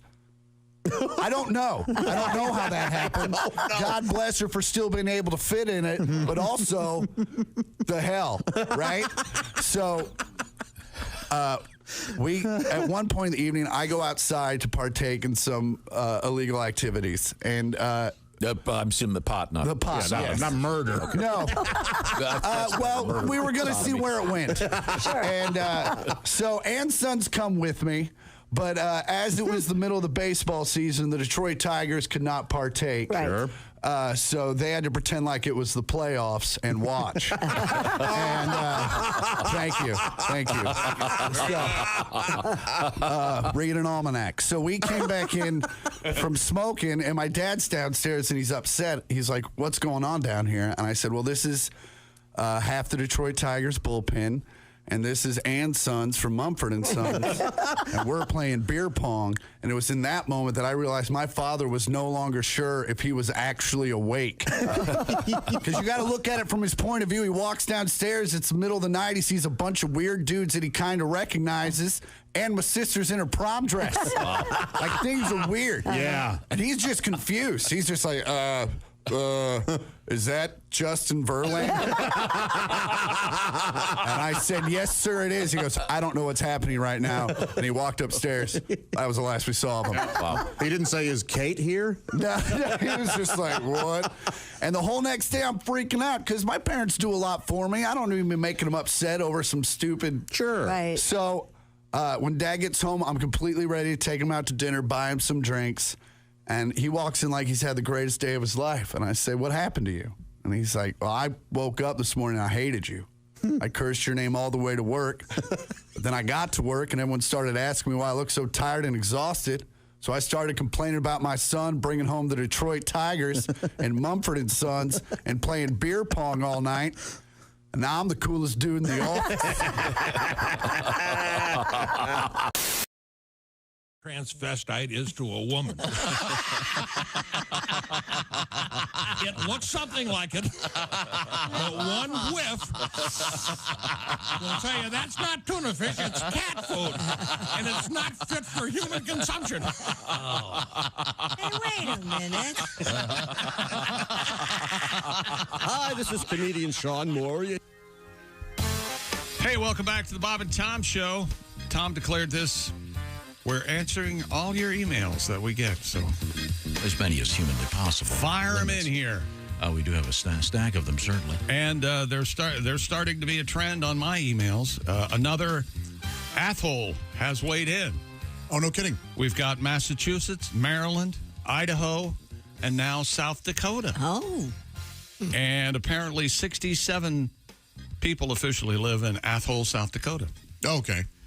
And it's ATHOL. ATHOL on all occasions. Did we figure out where that came from? Is it someone's name? Yeah, probably some. Yeah, it must mean something. Some explorer. Yeah, must some be. loudmouth explorer. Aren't you glad that they at least give Columbus credit? Can you imagine? Yeah, I'm from Etholia. All the songs wouldn't be as good. Wasn't Springfield? Like Amerigo Vespucci, if he'd been named Athol. Oh, can you see the Athol? Never mind. Springfield, isn't that the most popular name in the United States? All right. I don't know. I think it's a safe bet. One state, there's one in every state or something. So. Sure, I have no idea. Now, we do have... I had no idea there were 4 Athols, but there they are. Again, in this building right now. Okay, you got anything else in sports?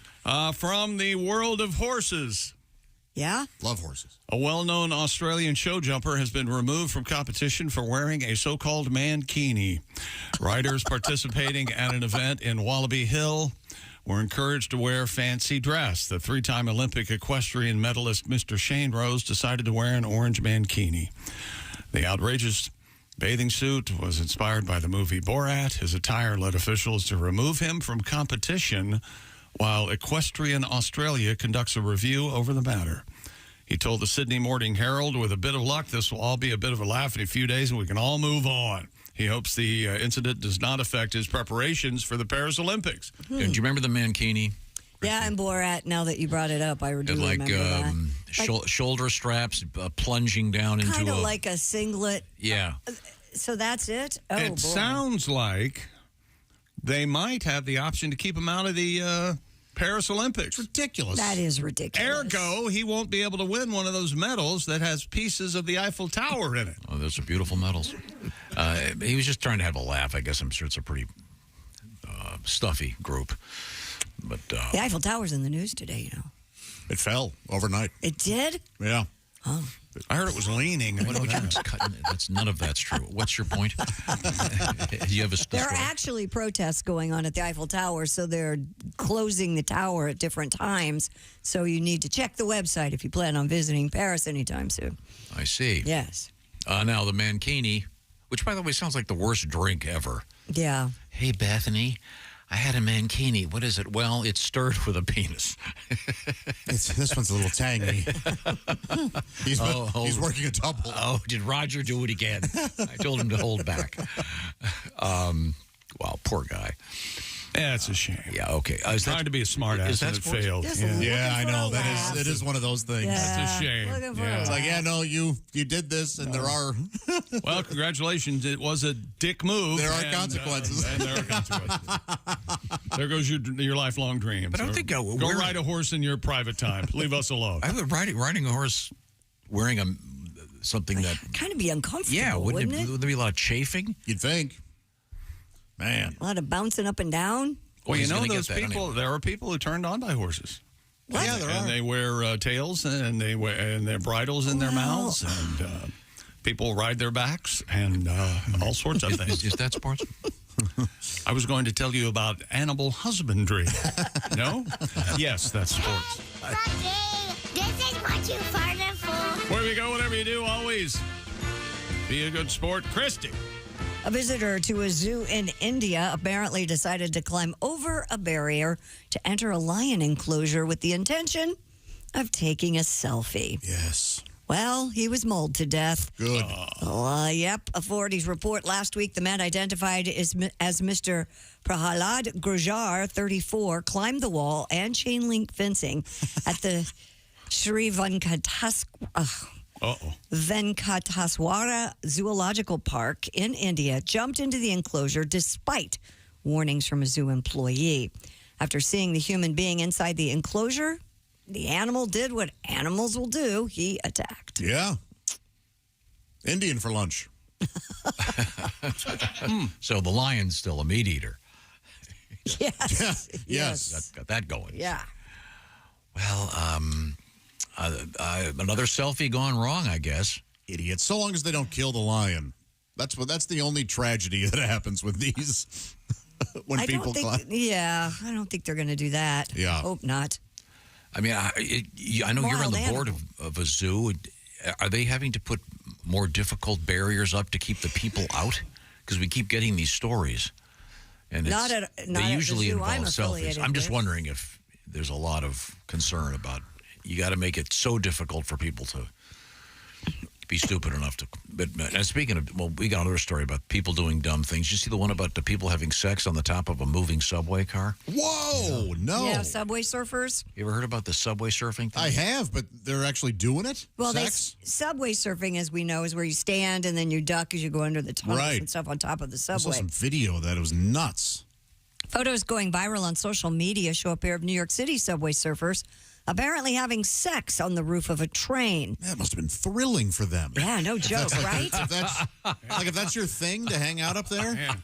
The post shows photos. Never have one better than that, right? Of two people, one of whom has their pants down, holding on to each other. Jeez. The transit agency's communications director stated, quote, "The only thing dumber than riding on top of a subway train is dropping your pants in the process. Those reckless clowns aren't thinking about the mess cleaners and other subway workers will have to deal with when their stupid stunt goes tragically wrong." Yeah, that could be bad. 6 people have died while riding recklessly outside of trains just in 2023 alone. Well, my goodness. No, that's the exciting part. It must be. You know what? You're right. That's part of it. Yes. It's a classic thing in Westerns. Oh, sure. Wait, the subway is the Old West? Yeah, you're right, Tom. No, they ride on top of the train. They're getting on top of the train. Running from car to car. Yeah. Mm-hmm. I just saw that in another movie. I don't think so. Last year. There's a Western with... no. Not subways. Trains. No, train. No, train. There's trains. a Western with someone hopping back and forth on the top of a train. Yeah. I don't know about that. A lot of movies do that. No, not like a Western, really? Yeah. And you may have seen there's the same Western where the bad guy's wearing a black hat and the good guy's wearing a white hat. Yeah, and they're carrying rifles and shooting each other. I don't know. I want you to think about this story. They're on the subway system. Yeah. I mean, how do you propose that to your lady friend? They're both thrill seekers. Hey, you want to spice things up in the bedroom? Let's go on the roof of a subway. Yeah, I don't think these are novices. It gets really dark too, doesn't it? So well, the subway's there's places where they're riding around in the above the ground certainly, and on elevated parts. Yeah, but still, I mean, there's a whole community down there. Like there are people that live, hundreds of people that live down there. In the subway system. Yes. Oh, it's a whole... Yeah, it's crazy. They have their own government?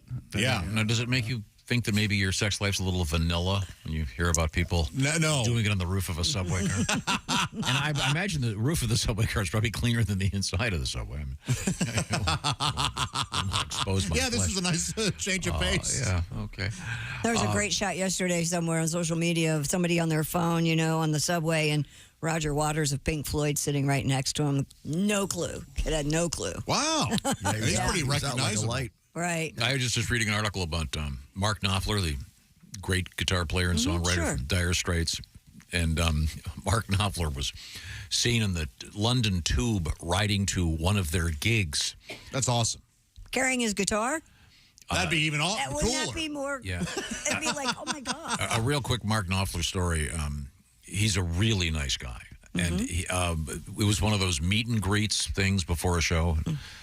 And he said, look, I just don't want to just shake hands and pose for pictures. They walked over to the stage. He took an acoustic guitar and played a couple tunes for everybody. Wow, nice. No, very cool.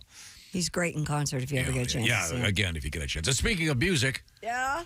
our friend Peter Frampton is up for the Rock and Roll Hall of Fame. If you want to vote, go to the... Please do. rockandrollhallofame.com/vote. Yes. And you can vote for a number of people each day, but we'd love to have see the great Peter Frampton get there. And by the way, Peter is touring. Highly recommended. Go see him if you can. And this he's dealing with an illness, but he's playing great now. So go see him. Now, Christy Lee, what else you got over there? You were talking about how dirty the subway trains could be. How about your average movie theater? New research out there reveals the average theater infested with bacteria and mold. The study found more than 1,800 bacteria colonies on an average movie theater seat, 14 times more than the 135 colonies typically found on toilet seats. You hear that, Tom? Cinema cup holders hoisted nearly 2,400 bacteria colonies. Tom, you're lucky to get out of there alive yesterday. So what are you supposed to? You're supposed to eat your popcorn in the toilet? I don't understand. It would be cleaner. It would be safer, yeah. Wow. We can't worry about that stuff. Yeah, I mean, what do they mean by these bacteria? They're probably... There's good bacteria out there. Keeps the bad bacteria away.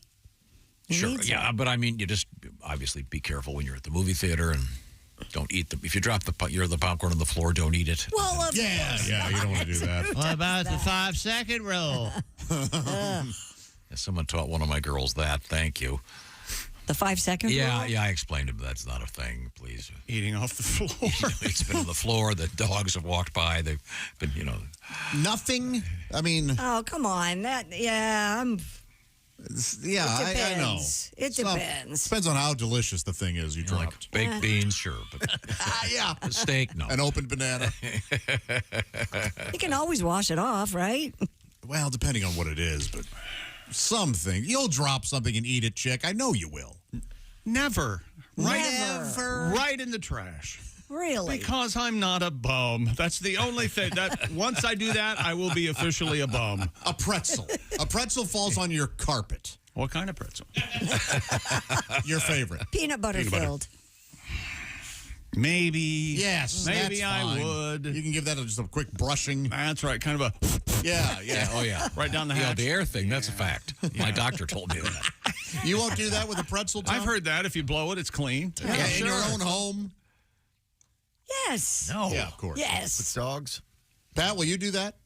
At my place, yeah. Okay. You seem to be a champion of this process. I eat trash. Look how healthy you are. Yeah. Look how healthy you are.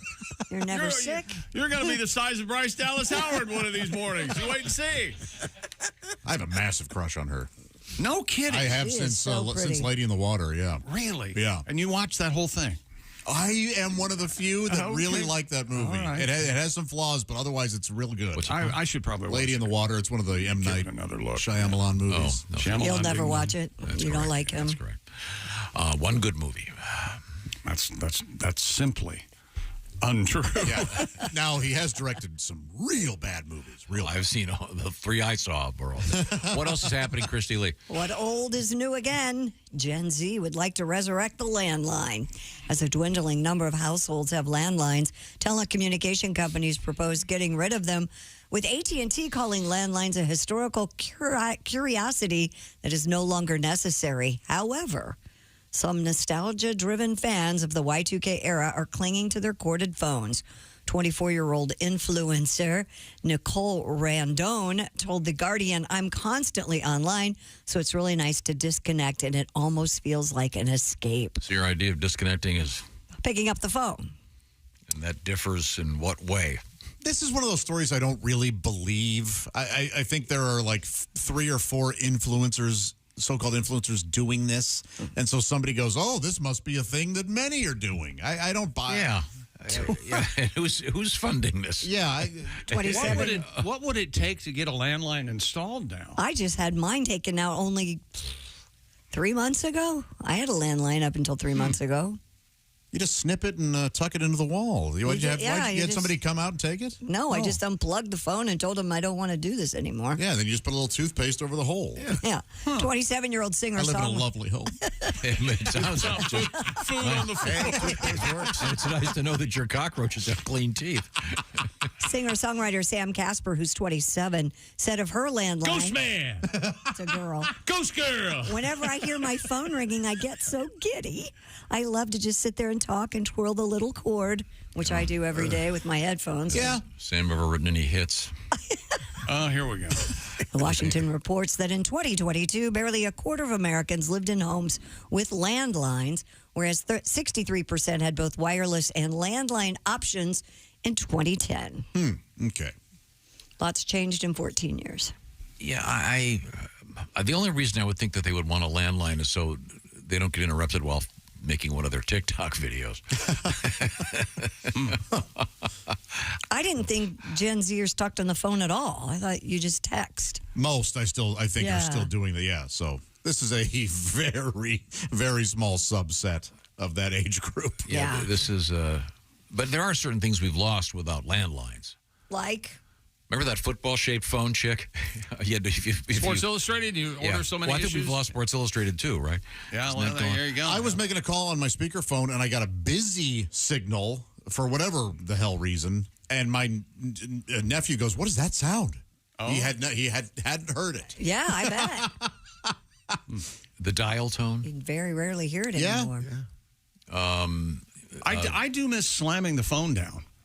Yeah, landlines, yeah. Yes. That was about the only good thing. That should be an option. Yeah. How can you disconnect and be more pissy? All right. You can always add a curse, I guess. Yeah. Oh, there should be a button, phone slam it. It sounds just like it. Yeah. Curse me, curse you. Yeah. Click. That's actually a really good idea. How would that couldn't be that difficult. So you would have it built into your phone, so when you pressed a certain button, it would disconnect and slam. Yeah. That was a slow transition though, from because you couldn't slam a cordless phone. Right. So we sort of conditioned ourselves not to slam, and then now that we have these, you can still throw it. I think I've done that before. Yeah, I was going to say you said it like a man who's thrown a phone before. But the sad part is they don't know that on the other end. That's true. You deal with a cracked screen, and they're none the wiser. Right. What happened to the cordless phone industry? I mean, for the landline, but talk about investing in the wrong thing. Yeah. I think they were all sold to hotels. Wow. If you check into a hotel now, there's still a cordless phone there? Usually, I bet there is. Hotel over the weekend. I feel like I deal with more corded phones. Me too, and a lot I of corded agree. phones still, yeah. Well, when you pick up and to dial whatever the front desk and everything, they've still got those. Right. The hotels are still wired. Yes. Oh yeah. Maybe we should create a landline app. How would that work? It would give the influencers the illusion that it maybe would come with a cord you could carry around. I don't know. They could twiddle with. Remember in the movies how whenever they would be using a dial phone, no one ever had a number that had anything more than about a 4? Yeah, because they didn't want to go all the way around. It takes a lot of time. Yeah, you have to wonder if there are people going, well, 555-1122. I met this great woman. I was going to call her, but there's too many 8s and 9s in her number. It's too much of a pain in the end. Wow. Okay. Well, that's interesting. They want Blockbuster. They want Napster. Hey, we're bringing back the Cold War. What the hell? Right? Huh? Maybe a hot war pretty soon. Somewhere. Let's not talk about that. Well, dressed like Eisenhower, smoked Camel, non-filters. Good times. Coming up in the news, we have what, Christy Lee? We have a kilt in the news today. Oh, that's an awful story. You mean somebody killed somebody, or no? Somebody wearing a kilt doing awful things. No, but it gets much worse. It's doing awful things. And then we have your letters. Bob and Tom at bobandtom.com. Got a little bit of Mr. Obvious coming up, as a matter of fact. This is the Bob and Tom Show. Just got to get a hold of us. Call, fax, mail, or email.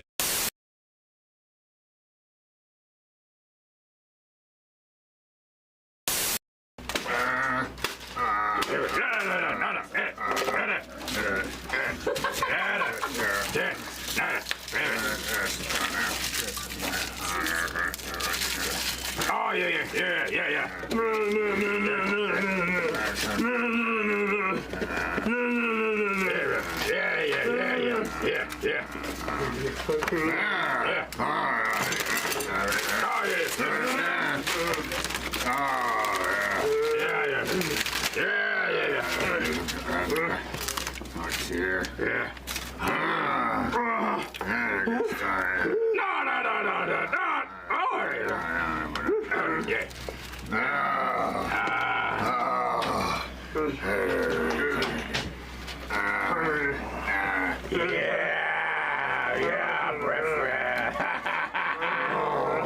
Hey, it's Josh Arnold with a food recommendation for you. Gardner's Wisconsin cheese, their famous oven-baked cheese. It arrives pre-baked. You just heat it and eat it, grill it, skillet, or air fry it. Check out their new oven-baked cheese flavor, jalapeno. Ooey, gooey, spicy cheese. It's sure to tickle your taste buds with real jalapeno flavor and heat. Perfect for game day, parties, or any time. Excuse me, are you serious with this? I mean, why are you doing this? Me, the real me is right here. I could easily be doing this. We don't need you, man. Look, there's only room for one of us. That's Gardner's Wisconsin cheese, jalapeno flavored oven baked cheese. It's now available in Gardner's oven baked bundle package, so try all the great flavors. Receive free cold pack shipping and free cheese curds when you spend $59 or more at Gardner'sWisconsinCheese.com. Click the link below and tell them your pal Josh, me, the real Josh, from the Bob and Tom Show sent you.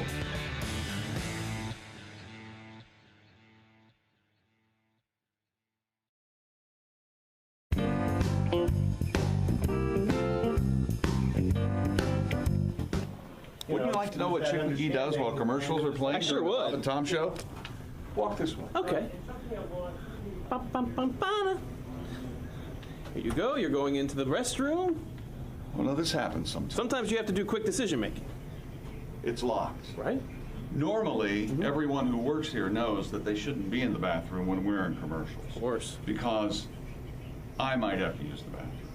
Number and one. I can't use the bathroom any other time than when we're in commercials. Number one or number two? I'd rather not say. Oh. Well. Hello. Hang on. Your name, please? Chris. You're fired. You taught him his lesson. Oh, yeah! Woo! Ah, refreshing. Wait a minute. Did I fire him? Yeah. Why aren't you gone? Get your Because he has no real power here.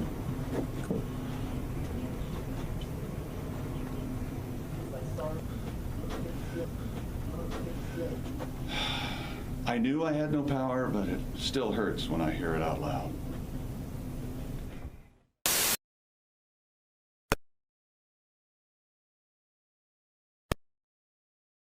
You look like you spend a lot of time lifting weights. Are you a fitness Oh, buff? yeah, I like to pump a little iron, you know what I mean? I drink the protein shakes, take the vitamins, take the St. John's for my wart. I do the whole thing, you know what I mean? Yeah.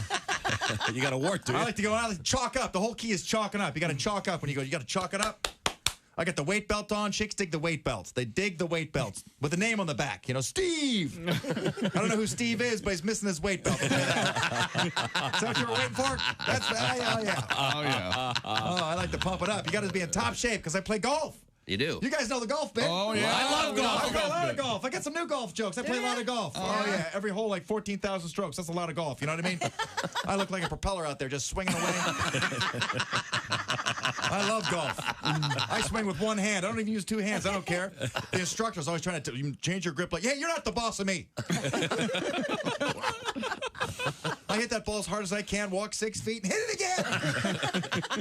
Every hole I use the driver. Par 3, I don't want to see a 7-iron. I let the big dog eat. I grip and rip it. I got the weight belt on. Steve's playing some golf, baby. You give me a golf cart, a 12-pack, and a lake, I'll show you how to have fun all day. You ever wonder how far a golf cart can go in a lake before it sinks? You ever wonder? 13 feet. I love golf. What a sport. It's a good sport. Essential Morning Radio. All day and all night. This is Bob and Tom Radio. Back to your bedroom, Christy. We've decided you need to remove the crucifix from the room. I think you should just go all out. Go all out and do what? Well, as soon as you open the door, disco ball. Right. Yeah. Condom machine right there on the wall. Incense. You know, even better, Tom, one of those little machines that dispenses cologne. No, one of them is condoms. The next is French ticklers. Oh, yeah. Something that looks like a cat toy. You know. Right. And then, yeah. I think we've done all the damage we can do. Oh, no. And then, I know. Start it. And then a little button you walk over, press it, and you hear just your chick going, "Are you ready? Are you ready?" Yeah. Then the disco music starts. Oh, yeah. Techno action. Christy! Actually, it's chicks. Kiwi Rogers is our guest. Kiwi, having just met you, I can guess you're obviously an athlete. Yeah, I work out a little bit. They have the whole thing where you pump weights and all that stuff. Yeah. But you got to have that cardiovascular, man. Mm-hmm. I was playing basketball the other day. They made me guard the worst dude on the other teams. It was a fat dude wearing thongs. Man. You know, standing on the court smoking a cigarette. You know I was in bad shape. And you couldn't keep up with him. I couldn't keep up with him. I got involved with that aerobics. Don't like aerobics, man. That's too much like sex. It is. Aerobics? Yeah, you sweat, muscles hurt, and then you got a woman up there telling you you're not doing it right. Good morning, sunshine. Bob and Tom. Really appreciate it. And welcome back to the Bob and Tom Show. At the news desk, it's Christy Lee. Yes. I can see her from here. Through the glass, I see Mr. Godwin. He's also on the big screen in here. He's in our performance room. Hello? It's separate, but it's over there. We see him. There's Josh Arnold. I'm Tom, and that's Ace Cosby running the controls. And Chick is a little bit under the weather, and he's taken off. So we said get out of here before you get us all sick. Yeah. Now I've got a letter for you, Pat. What is it? I have become a vegan for Lent. Oh. Now, we should point out, Pat, when did you go to this vegan thing? When did this start? October 10th. October 10th, okay. Yeah. And you've been doing it. I know you're being very faithful to your diet. Our writer, Rich, writes, it's amazing how gassy I am. Pat, he wants to know if you're having the same problems. Production is up. Yeah, it's a bit different. Yeah, I bet. It's a difference. Yeah. He said, is it a treat to be around Pat as much as it is to be around me? No, very private, man. That's very private when it comes to that. Yeah. I know he's not wandering the distant hallways down there looking for him. I'm a monster. I'll hang out right here. Really? Well, you know me. Now, this is a really interesting... You don't have any... We didn't make this point when... Shame, I guess is the word I was looking for. We had a news story about... supposedly Gen Z wants to return to the landlines, and Josh nailed it. This is one of those, they can't find any real journalists. Yeah, it's 3 or 4 influencers. They make stuff up, and I doubt if Gen Z is installing landline. Right. But I was thinking about this earlier, and I forgot to mention it, and this guy, David from Cedar Falls, makes the exact right point.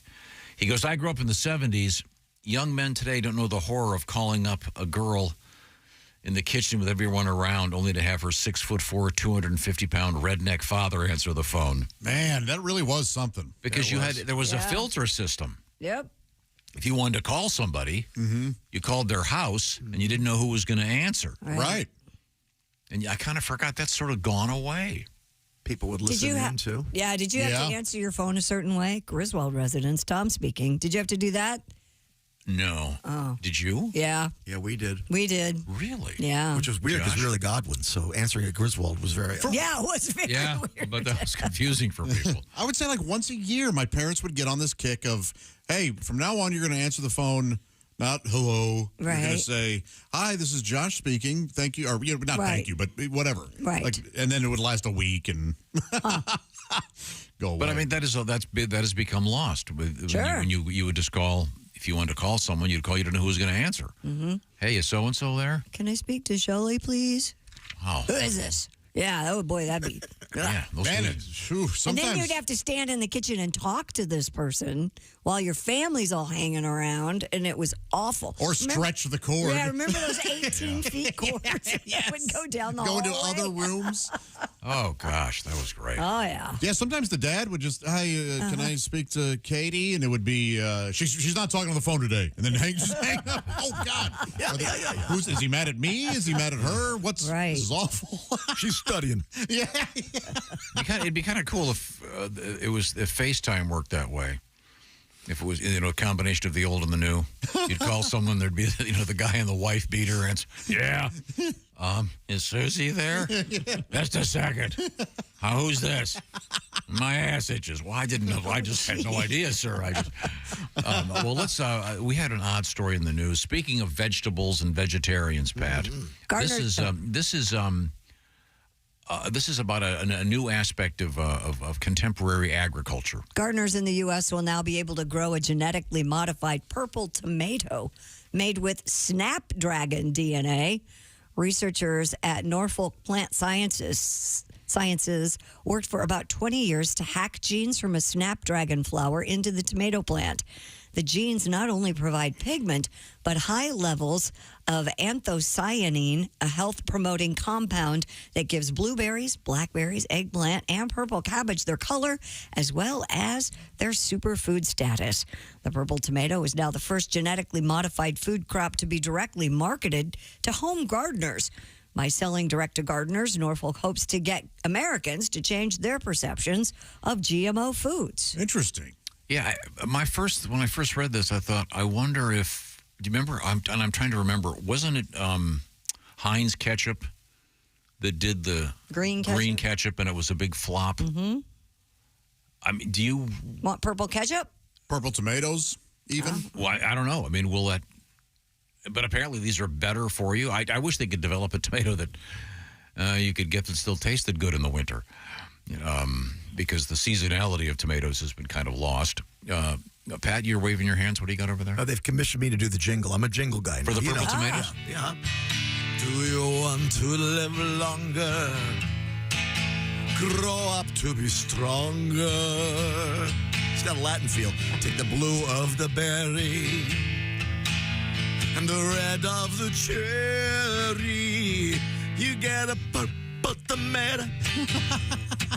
Put down the brown baked potato. The laboratory to your table. You get a purple tomato. Scientists took the GMOs, washed them off with a garden hose. Lots of chemicals. They've got plenty of antioxidants. The purple color's no accident. No, you get a purple tomato. And maybe a blue sweet potato. No more orange. Put down the creamy white Alfredo. And eat a purple tomato. Chop, chop, chop. Oh, thank you very much. That's a winner. I'm going to win that. Oh, that's interesting. Yeah, I love purple pasta sauce. Yeah. Now I want Alfredo. Thank you. It's delicious. You can dye anything. But, Sure. Sure. I don't think people would. I mean, I'd eat a purple tomato, I think. They're supposed to be great for you. Yeah. It'd make a really like psychedelic BLT. Mm-hmm. Oh, man, I went to see Jerry, and then I had a BLT with purple tomatoes. Interesting. Another food story about chocolate chip ice cream. Wait a second, I'm not done with my purple. All right. The article goes on to say this is the beginning of this sort of thing. Oh, of course. GMOs have been around. Where they can, but I guess a lot of people are hesitant, yeah. Yeah, they're hesitant but to eat they're really them. healthy, though. Depending. Yeah. Depending. If they could make a movie, Depending on what would you go see Fried Purple Tomatoes? Kind of a psychedelic thing. Well, if Kathy Bates makes a return, sure. Yeah. So we have purple American Carrots. Treasure. We have purple carrots, Organic right? carrots. Yeah. Yeah, they're delicious. They are good. They are very good. Yeah, do you remember the famous, I want to say it was Burger King? Yes, and we the did. and the black Dyed bun. They dyed the buns black for Halloween. Mm-hmm. And then they had to put the word out through a public relations agency that it was causing people to have bloody red stool. Remember this? It was whatever the dye was when it. Yeah, it was. I believe it was green, like very green. Yeah, stool. it was green. Oh, it was green. Okay. Mm-hmm. Yeah, Okay. thankfully, yeah. That. Yeah, because if you eat beets, you get that. You can. It looks yeah. like you've got some horrible illness that you're bleeding out. Well, some people say tomatoes are like aren't they a nightshade? Aren't they kind of a poison? They are, yeah. Yeah, I love them. It's called a nightshade. And they're a fruit, right? Well, now coming up, we're going to talk with comedian Lori Kil Martin. She's got a new special around the corner. We'll talk to her about the world of stand-up comedy. Also, Christy, you've got more food news? I got more food news. I have bacon. I have chocolate chips. I have urine that you could drink it, I guess. Well, we'll find out about urine and your health when Yes. we get back. This is the Bob and Tom Show. Reach us toll-free at 1-800.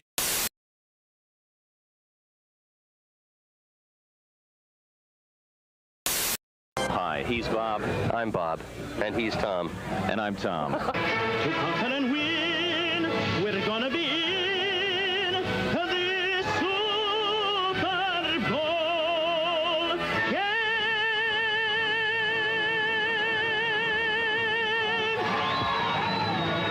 Incredible. Ladies and gentlemen, Q95 with Luciano Gaspacho in praise of the Indianapolis Colts. In a great praise. Phenomenal. Here's to a big Super Bowl win this next year. We hope that you get to sing the national anthem at the Indy 500 next year, Luciano. Big star like me, how are they going to refuse? Bob, a lot of celebrities were in town for the Indianapolis 500, which of course took place yesterday, including a guy from the National Association of Broadcasters who has honored us by stopping by our show this morning. Of course, I'm talking about Mr. Ralph Bonorama. Hey guys, I just want to let you know that I really respect what you're doing. I think it's a shame that more kids can't watch your show. Oh, it's on radio. Well, never mind, man. I may wonder about the Hoosier Dome, they call it. Now, when the Colts moved here, they were considering changing their names to the Trojans. Then we were going to rename this place the Condome. This guy walks into a psychiatrist. Yeah. He says, I feel like I'm a dog. Really? Yeah. The psychiatrist says, how long have you felt this way? He says, ever since I was a puppy. Go by. All right, it's a Helium Monday, so we should do this properly. Okay. You ready to sing along with it? Mm-hmm. Oh, that feels good. Here we go. Ba-doom, ba-doom, bum, ba-doom, bum, ba-doom. It's Helium Monday. That's right. The high point of your week's arrived. Oh, yeah. It's Helium Monday with Bob and Tom. That's us, Bob and Tom. And by golly, is it by God, you can listen to In Minot. You can. To KIZZ FM. Kiz. Lucky that doesn't start with a J. Stop it! That'd be one hell of a radio station. Stop it. We'll be coming right back. It's new wax off. Remove old wax and give your car a high gloss shine with wax off. Just jerk off the top and spray a smidgen on your vehicle and apply it with vigorous up and down motions. Dr. Ruth, he kept undressing me with his eyes. Dr. Ruth, can I get pregnant when a man undresses me with his eyes? Only if he's cockeyed.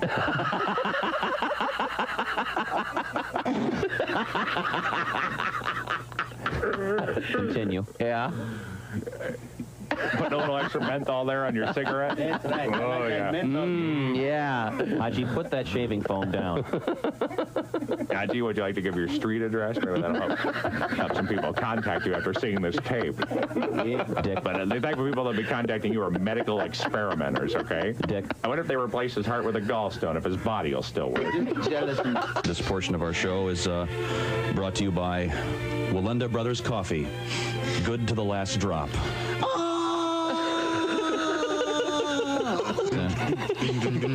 New law firm in the news today. Really? Yeah, 3 famous attorneys have formed a new law firm.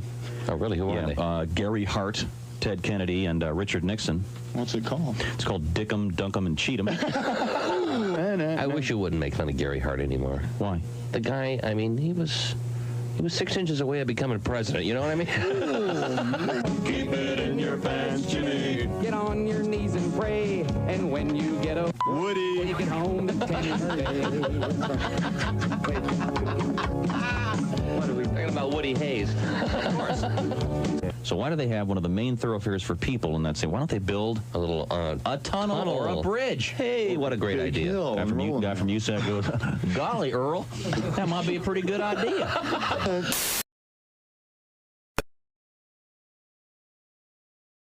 All week I feel like Dick. I'm sick of my TV. Now I'm hooked on all the soaps on ABC. I try to read a magazine or hear the radio or watch the Bad News Bears again on HBO. I'm sick of being home, 'cause you think of stupid things when you're alone. I'm sick of this old house, and today I might try on my wife's new blouse. I saw 2 women fight like cats on Jerry Springer's show because their mom was sleeping with their older brother Joe. I'm sick of feeling bad, but at least my older brother's not my dad. I'm sick of these 4 walls, and my arms are tired of playing with my dog. I'm sick. Bravo. Thank you. This is Bob and Tom 24/7. Comedy, guests, Bob and Tom exclusives. And it's here on the internet. Bob and Tom 24/7. Comedian Steve Altman. It's the technology. What we can do today. We can put a man on the moon. We can send cameras out to Saturn, take pictures, send them back. Computers. You know, we still can't make a coffee maker that doesn't go...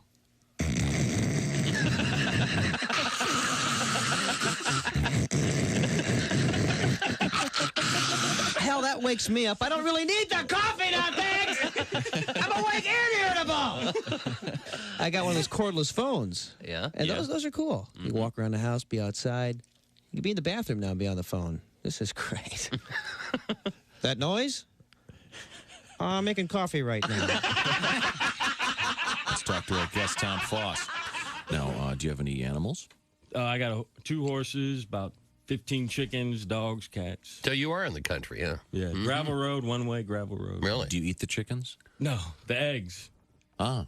My wife said she'd never kill one of the chickens. Really? But she doesn't have any problem scrambling up the kids.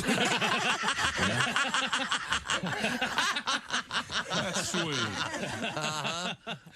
Hi, you're listening to Bob. And welcome back to the Bob and Tom Show. Josh, take over. I've got a... Yes, I'd be happy to. There's Christy Lee at the news desk. Hey, Josh. Pat Godwin in the music room. Hey, Josh. Jess Hooker's joined us. Hey, Josh. I am Josh. There's Ace Cosby. Josh. Chick McGee has, he flat out walked out, didn't he? He's not feeling it. No, of course not. And there's Tom.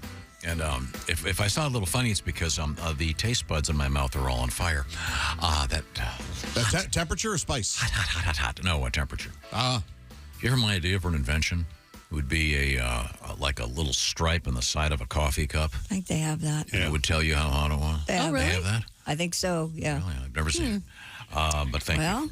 Do you want me to order you some? No. I'm okay. It's just an idiot. I should have tested it before. You know what? Isn't it your tongue recovers quicker than any other part of your body? It better recover pretty soon. Yeah.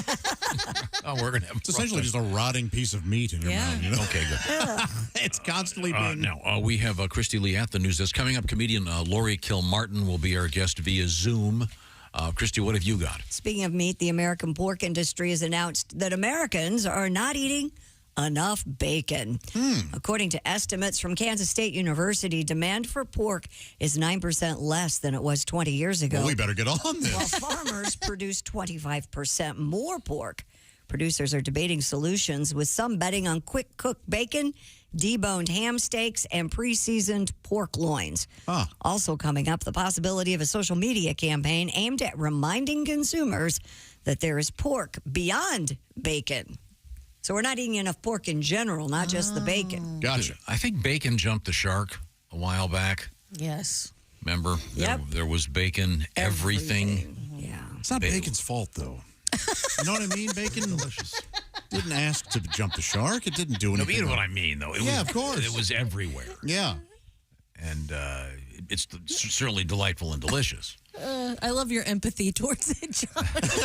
Well, it's important not to blame bacon. Don't blame the Blame bacon. the bacon handlers. You have a good pork chop. Oh my gosh. Yeah, The flavor's Prepared right, unbelievable. yeah. I think that the problem was that you're a cook. You know this. You're supposed to bring pork to a certain temperature. Yeah. And if you to avoid whatever it is, trichinosis or whatever that. And I think when you make a pork chop that hot, they tend to be kind of tough. That's why you pull it off about 2 or 3 degrees before that, and it continues to cook. Take it off the heat. Okay. And you don't have, there's been, you can fight me, but you don't have to overcook it anymore. I think they were people were instructed to cook them too. Yeah, but they don't have to do that And anymore. remember that whole pork the other white meat campaign? It's very successful. Why don't they bring that back? Well, I think they've got too successful. They're doing great, but and I think the bacon thing, like I said, jumped the shark. You need bacon flavored vodka.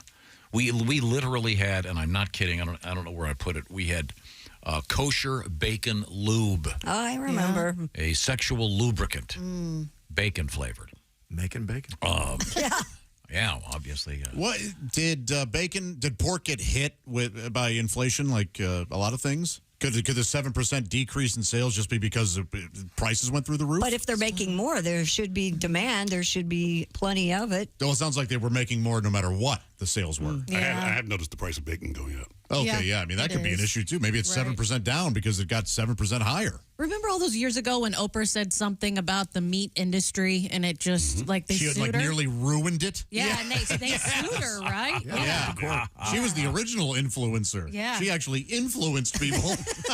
Yeah. So, again, the headline, we're not eating enough bacon. So, all right. I guess we have to do our part. I'll order some today. I'll try my best. I mean, it reminds me of this guy weighing in on bacon. Really had it down. Comedian Jim Gaffigan is our guest. I happen to know that bacon is one of your favorite things. Bacon is just, it's too powerful. You know, I mean, when you think about it, bits of bacon is really like the fairy dust of the food community. You know, it's like, you don't want this baked potato? Bring! Now it's your favorite part of the meal. Bacon bits. Bacon bits. You don't want a salad? Bibbity bobbity bacon. We just turned this salad into an entree. But the reality is, once you put bacon in a salad, it's no longer a salad. It just becomes a game of find the bacon and the lettuce. Yeah. It's like you're panning for gold. You're like, Eureka! There it is. There is something dishonest, though, about putting bacon in a salad. You know, it's kind of like smoking while you jog. It's like literally, I want the BLT, but I guess I'll just get the salad with bacon and tomatoes. And can you put that in between 2 pieces of bread and put a toothpick in between it? That'd be great. And if you are what you eat, I am a fat pig because I love bacon that much. All right. I'd like to see bacon on a reality show. I would like to see someone try and vote bacon off an island. You wouldn't. Be like, well, I can't vote bacon off. No, it goes with everything. I even like the name bacon. I mean, you can't tell me the success of Kevin Bacon isn't somehow tied to his you know? We're not going out to see a Kevin hot dog movie. No. We're going to, who's in the movie? Kevin Bacon? That sounds really good. Bacon. The great Jim Gaffigan. And watch for Jim on stage somewhere near you. I wouldn't go see Kevin Hot Dog, that's for sure. No way. No way. Kevin Hot Dog? No. Yeah, Foot long. Isn't Foot long. maybe you would go see it. 40th anniversary of Footloose. It's funny you'd bring that up. Pat. Yeah. Yeah. Can you believe that? 40 Are they years. re-releasing it? I think so. They'll probably do one of those one night, special deals in the theater. I'll look it up. You've never seen it? I've never seen it either. I'm with you, Wish. I don't care for it. I always sided with the John Lithgow character. Really? Yes, that's right. Dancing does lead to the devil's work. It's pre-coitus as Therefore, I don't like those punk kids. The first one, I like the original, but the Miles Teller version is also cute. But yeah, it's good. Loved it as a kid. I loved Footloose. Of course. I was a Dirty Dancing girl. Check I it like out, that Tom. too. Yeah. Dirty Dancing was great. Yeah, I love Dirty Good Dancing. music. Yeah. I like Dirty Dancing also. Yeah. Almost watched that last night. Okay, well, would have been better than the movie I saw. Now, I sat through that on Saturday. I understand, sir. Chocolate chip ice cream falling out of favor with ice cream fans, apparently. It's never been great. According to Isn't the that New a- York Times. I agree. You don't like chocolate? You don't. It's fine. It's just never been. It's chocolate chip cookies, great. Chocolate chip ice cream. There are so many things that are better. Yes, that's the problem. Vanilla. It's just chocolate chip? Yeah. Not chocolate chip cookie dough. No. Right. Vanilla That's chocolate. way different. Okay. That's, I think, supplanted it in the top 10. It must have. You're right. Yeah, if I could finish. I'm sorry. Vanilla chocolate chip ice cream losing ground to flavors such as cookies and cream, as well as chocolate chip cookie dough, which are now ranked among the nation's top 5. Yes. According to the International Dairy Foods Association, chocolate chip no longer even makes the top 10. Wow. Yeah. You know, it doesn't get enough credit in this world. Vanilla. I agree with Christy. It's delicious. No, the guy that said, I've got an idea. Give me a mortar, what's it called? A mortar and pestle? Yes. Excuse me, and some Oreo cookies. I'm going to break them up and put them in vanilla ice cream. Why didn't that guy get the Nobel? Yeah. Oh, sure. Jonas Salk. Saved lives. Yeah. Sure. But I mean, you think about stuff like, cookies and ice. But that wasn't even around when I was a kid. But yeah, chocolate chip, I'm with you, Just never that good. Yeah, no. Plain Mint vanilla was chocolate better. Chip. Yes. Delicious. No, I don't like. No, I hate mint. This, Mint chocolate chip top. all my top girls are 5. mint. Yes. Ugh. Oh, now this, as Chick would say, now the fine flavor of toothpaste in my ice cream. Oh. Boy, if only toothpaste tasted like mint chocolate. No joke, right? I'd probably brush my teeth more than twice a week. Here's the thing: chocolate chips, they're kicking ass in the world of cookies. Let's face it. I mean, just phenomenal. Nothing is better. Yeah. But I don't know. Ice cream? I guess not. I look at this like I look at great bands.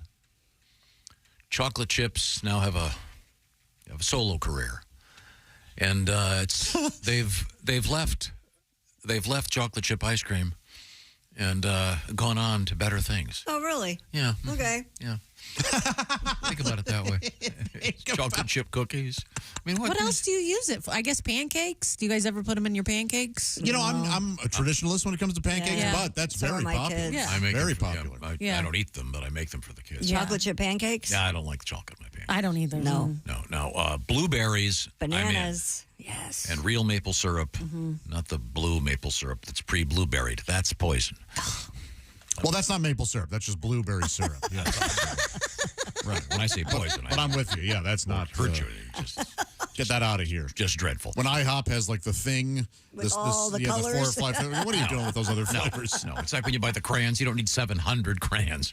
Just the small one will I've seen do. ants turn down those other syrup flavors. Speaking of great food, after 52 years, it finally happened. If you saw the big game a couple Sundays ago, you saw our friend Ken Jeong, and he was frozen in time. And what was it about? It was about Popeyes and their new lineup of wings after all these years. Josh, what happened? Well, they've introduced 5 crispy, juicy flavors, and I'm going to list them for you right now and see if you aren't watering at the mouth by the time I get to the end of this list. Sweet and spicy, ghost pepper, signature scared hot, me. honey barbecue, and roasted garlic parmesan. Sure, wings and football go hand in hand, but we've got a little bit of a break from football season, so you're going to have to make do with basketball, tennis, baseball, pickleball, wall ball, highlight. The point is, if Popeyes has wings, and they go great with any occasion, maybe you got a birthday party coming up, graduation party down the road a piece. How about your favorite Tuesday? That would be good. We're talking about Popeyes' new wings. And maybe you got a cornhole tournament coming up, Josh, at your place? I absolutely do. You know that I have my The Josh Arnold Open? My leap year, yes. The leap day cornhole party. That's right. It's the biggest bash of the season. And I always load them up with Popeyes. Now I can include the Popeyes 5 crispy, juicy flavors of wings. And you know what? The next time I get some, I might take a batch to the neighbors. You know what they did for me? What'd they do? The last time it snowed in our area, they shoveled my sidewalk. What was it that? I think they've earned themselves some Popeyes wings. Heck yeah. I agree. So you love wings, don't you? Well, order some from Popeyes for your upcoming shindig, whatever it might be, or maybe just for your lunch today. Thank you very much, Popeyes. Coming up, we're going to talk with comedian Kil Martin. We have some interesting things in the news, including, I forget what you call it, people who do stupid things instead of going to doctors. And this lady claims she can cure blindness with piss. We'll find out about that. I mean, I'm judging, but I'm saying probably not. This is the Bob and Tom Show. Bob and Tom 24/7. Good morning. You are listening to Bob and Tom Radio. Rolling through it, too.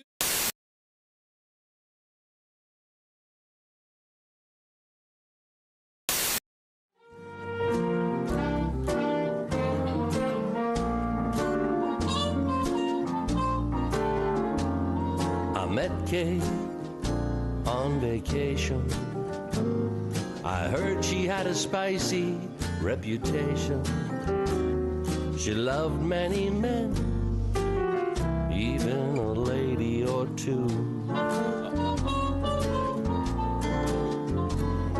We made love nights and mornings. Then one day she left me without warning. She walked out that door. I need to see her again. If you see Kay, have her call. I miss the way she moaned when we were having a ball. If you see Kay, tell her hi. I miss her cooking and eating her pie. I want her back in my bed. I miss the little kisses with her hair.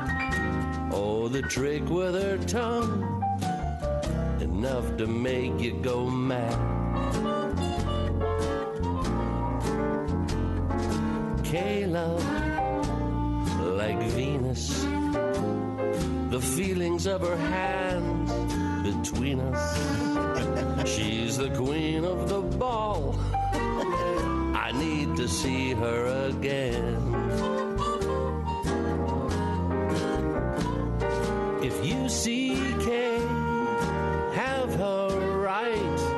I miss the way she wiggled under me each night. If you see Kay, let her know I miss her lips and to feel her below.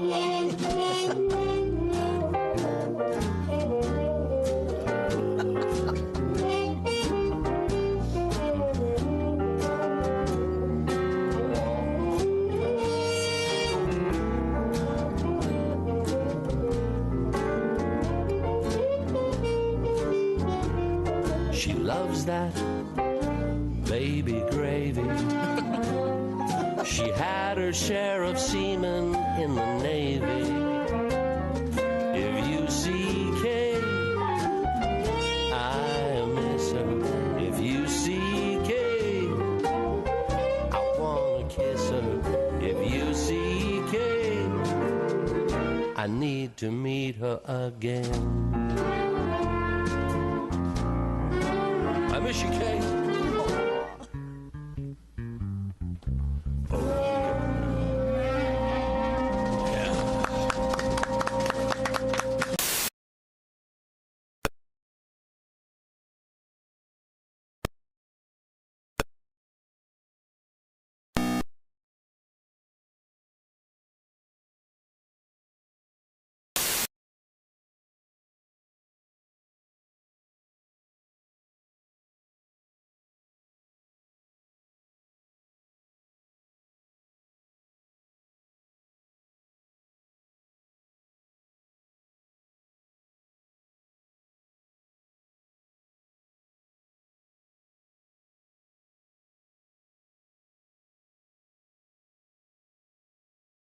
death before the slaughter of the Burgundians, and then lost for 1,000 years.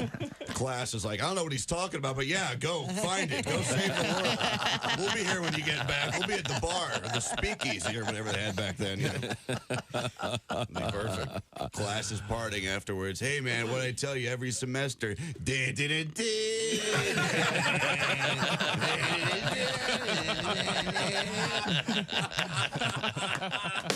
Bob and Tom, 24/7. Comedy via your computer. Bob and Tom 24/7. This is Bob and Tom, 24/7. We were talking about something earlier, which is when you're on a plane. Sometimes you don't want to talk to people. Sometimes you do. I make sure that I have a headset on all the time. See, I used to do that all the time. I do the same, but I had a guy tapping on it. No way. Yeah. Can you turn that down? And I'm like, how do you ignore a guy tapping on your big headphone with the light on? And I'm like, yeah. And he goes, and he just started the small talk, like business or pleasure. And I'm like, music. I'm into the music. So I had to kind of take him off and be polite, and it was very awkward. I'll bet. Yeah. That's quite an invasion, I think. It's You very never much tap on so. somebody's headset. Yeah, no kidding. Plane's on fire, sir. Oh, okay. That's your personal space. No one's supposed to be in so. there. Was it John Candy? Because it sounds like planes, trains, and automobiles. My dogs are barking.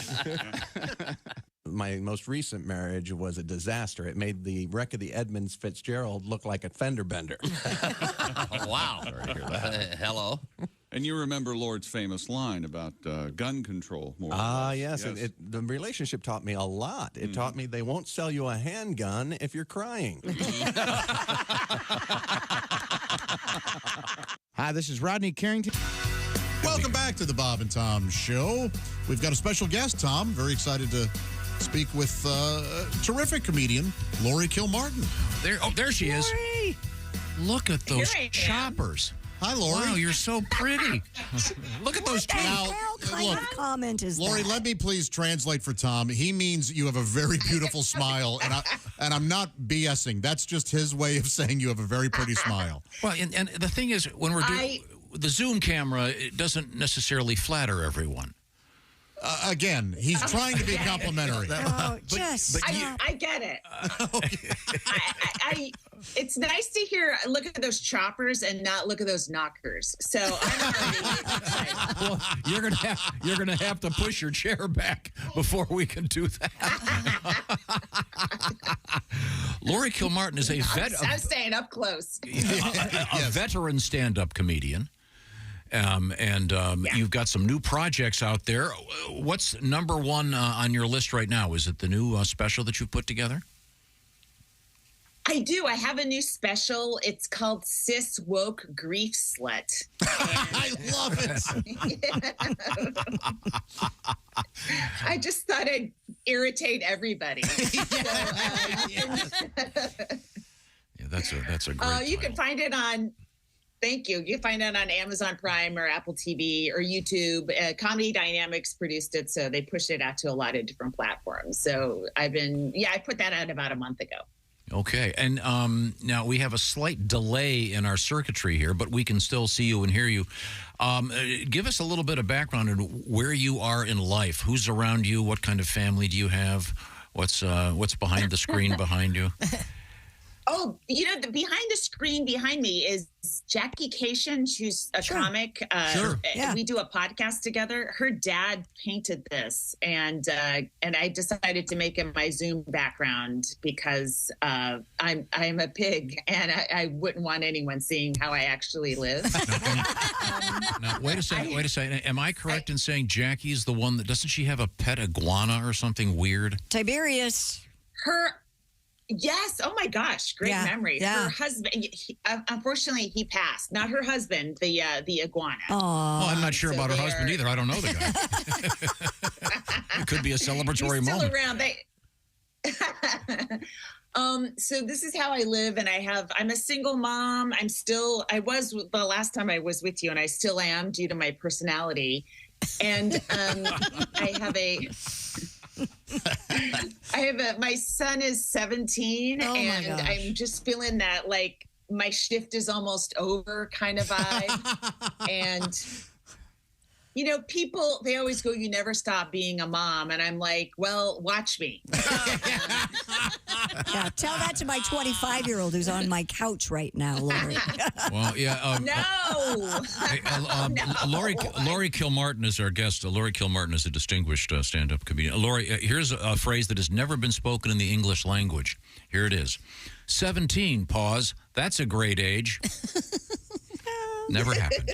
If you've been a parent. No, not at all. You know what's weird though? I think because the kids were like home for a year and a half, they are like, my kid totally bamboozled me. He was like, Mom, I need an extra monitor for my homework. And I bought him a second monitor and I believed he would use it for homework. And he just would have dueling Mr. Beast videos up. And I feel like our kids are never going to leave our homes because we made them too nice during lockdown. Oh, yeah. Yeah, I think, and everyone's got their phone at all times. And we had a weird article this morning. It was, I think, BS. It was that Gen Z wants the return of the landline. And we started reminiscing about one aspect of a landline is the fact that when you would call someone, you didn't know who was going to answer. And you could get their their redneck dad or their drunk slutty mom. Wow. There was a filter system. Now when your son gets a phone call, it goes directly to him. They don't even have to see you or meet you for that matter. Yeah. Why did Tom look right at me when he said drunk slutty mom? It's kind of weird. But you know, it's my son doesn't have conversations on the phone, and when he plays with friends, they're hanging out in their own bedrooms. And I just feel like when I was a kid, we didn't have nice setups. Like if we weren't with our friends, we were lonely and we liked it. And so I just don't know how these kids are going to be when they're grown-ups, you know? I agree. Well, there's a whole thing going on right now about Americans are spending less time out and less time with their friends. And people that they think are their friends on Facebook that aren't really their friends. So I guess the point is, if you want to go socialize, why not go see Lori Kil Martin when she's on the Lincoln Lodge stage in Chicago, Wednesday, March 20th. Oh, yeah, that was smooth. I mean, you changed society and you promoted my gig. I really appreciate that. It's my great gift. One of my favorite places is Ann Arbor, Michigan, and the Comedy Showcase in Ann Arbor, Thursday, March 21st, will be featuring. Unbelievably, it's going to be Lori Kil Martin. Oh my goodness! What are the odds? What a coincidence! Now, it's almost like I'm driving there from Chicago. Now, Lori, I know that you worked with Conan for many, many years, and I'm trying to remember. Yeah. He's what, 6'3" or 4", right? He's 6'4", and but he's so skinny. I think he's 6'5". Like gravity doesn't even pull him down the way it's. I'm trying to. You're pretty tall, right?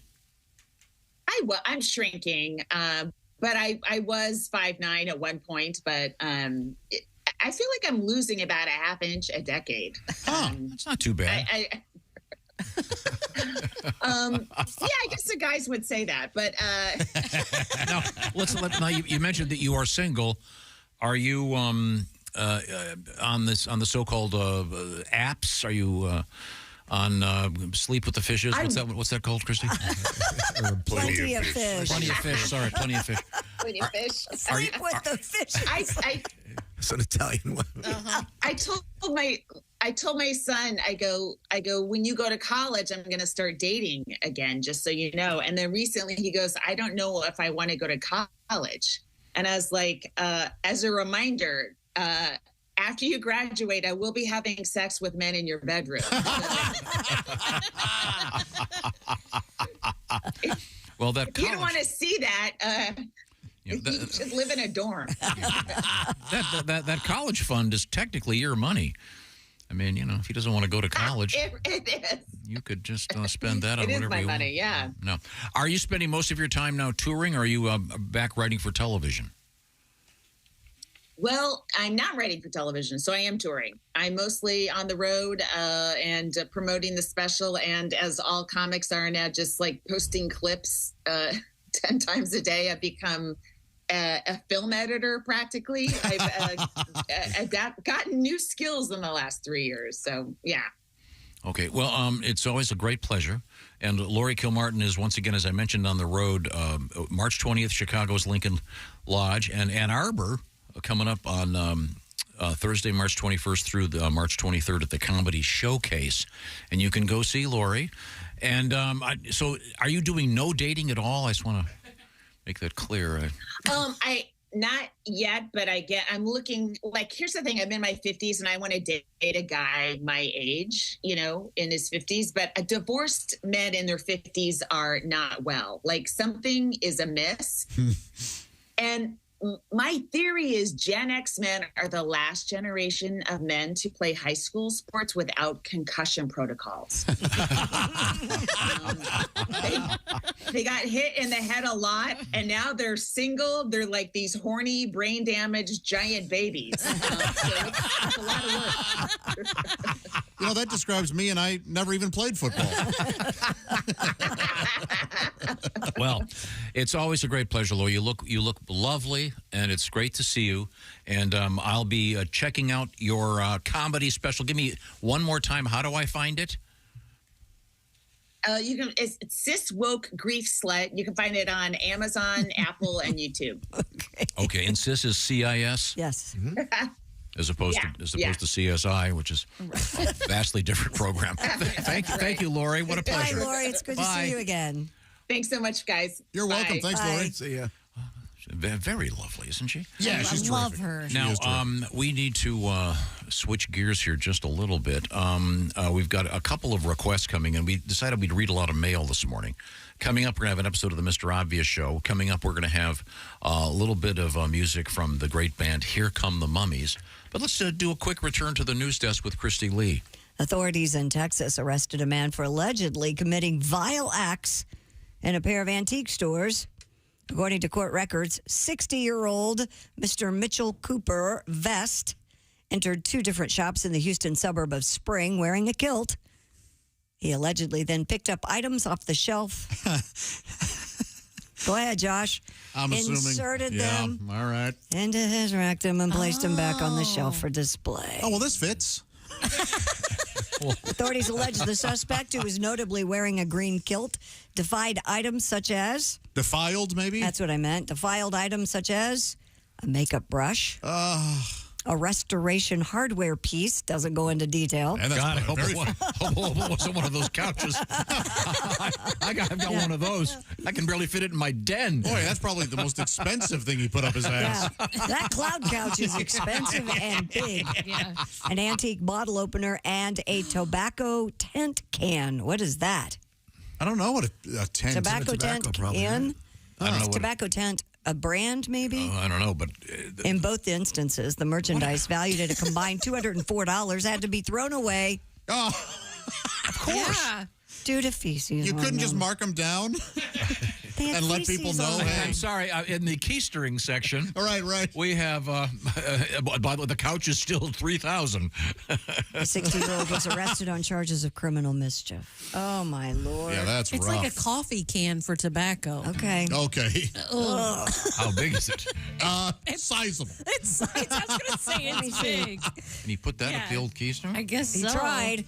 Would you like a song? Yes, please. A song. All right, a little antique song, too. Here we go. Shove the antiques up his butt. Duty.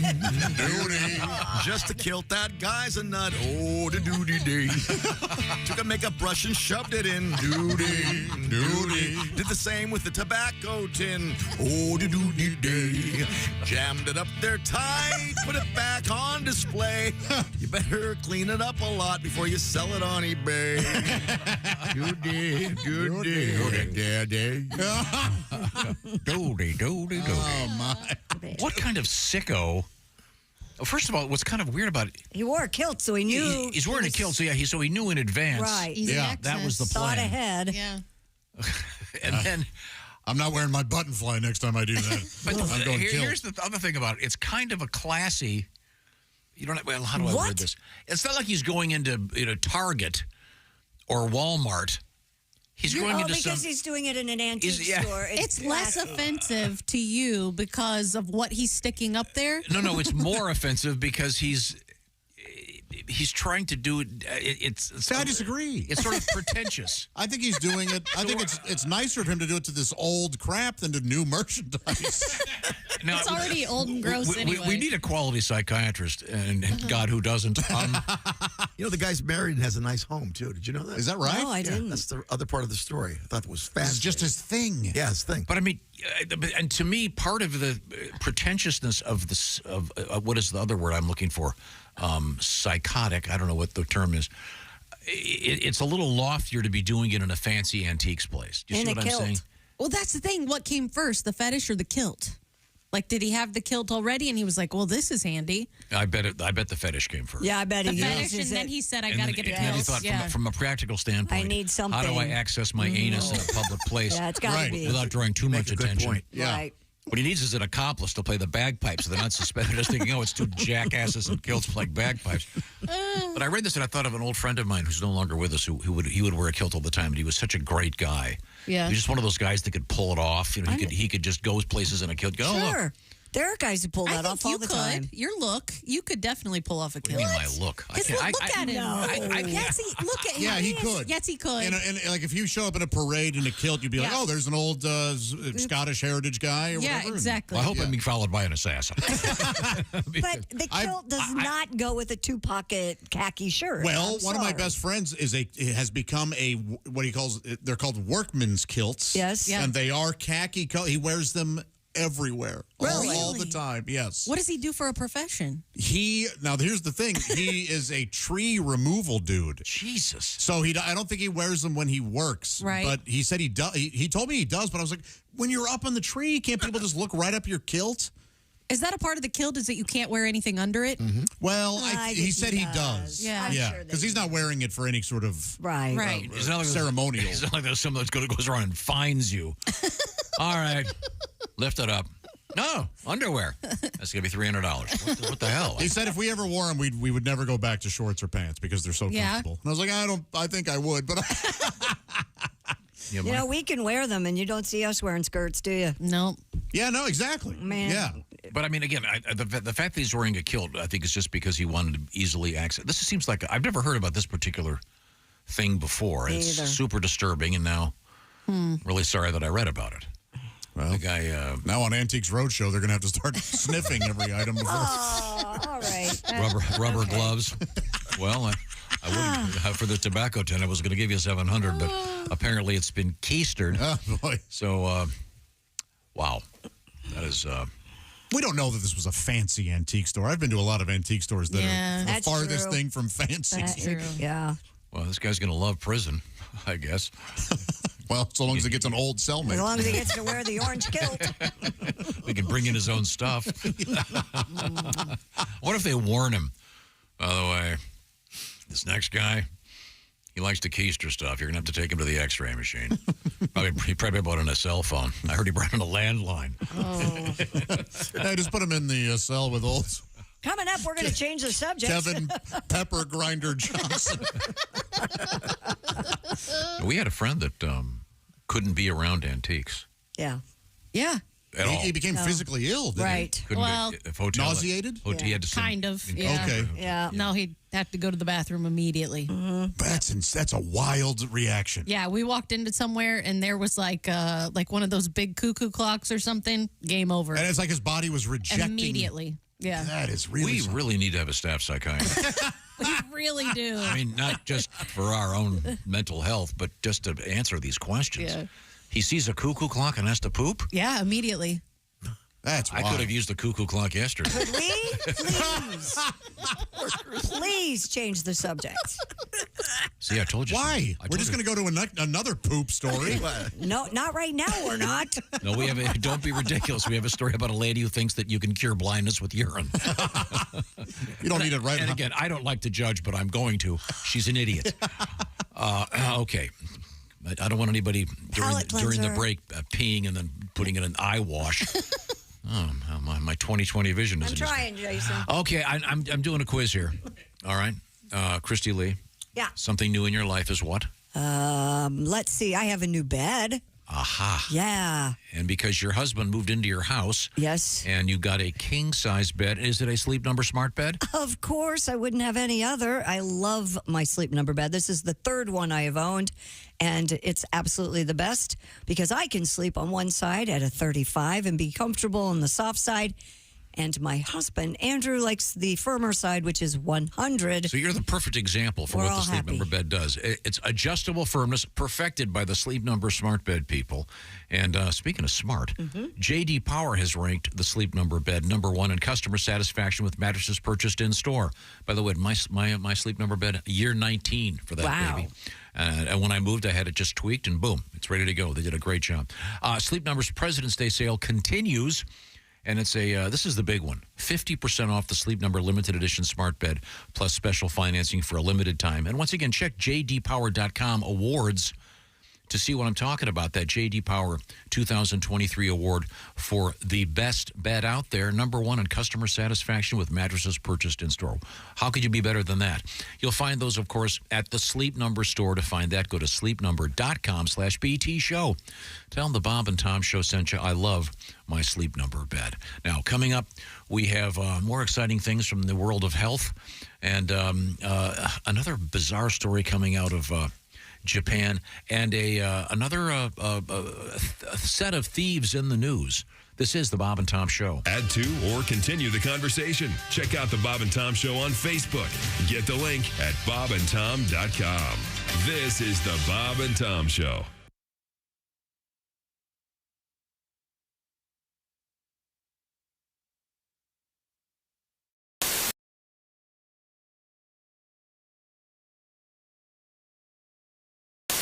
Comedian Tim Allen is here. He goes, oftentimes, you hear this a lot. Yeah, oftentimes the technology they learn here at the race is translated into your family car. And I went, yeah, right.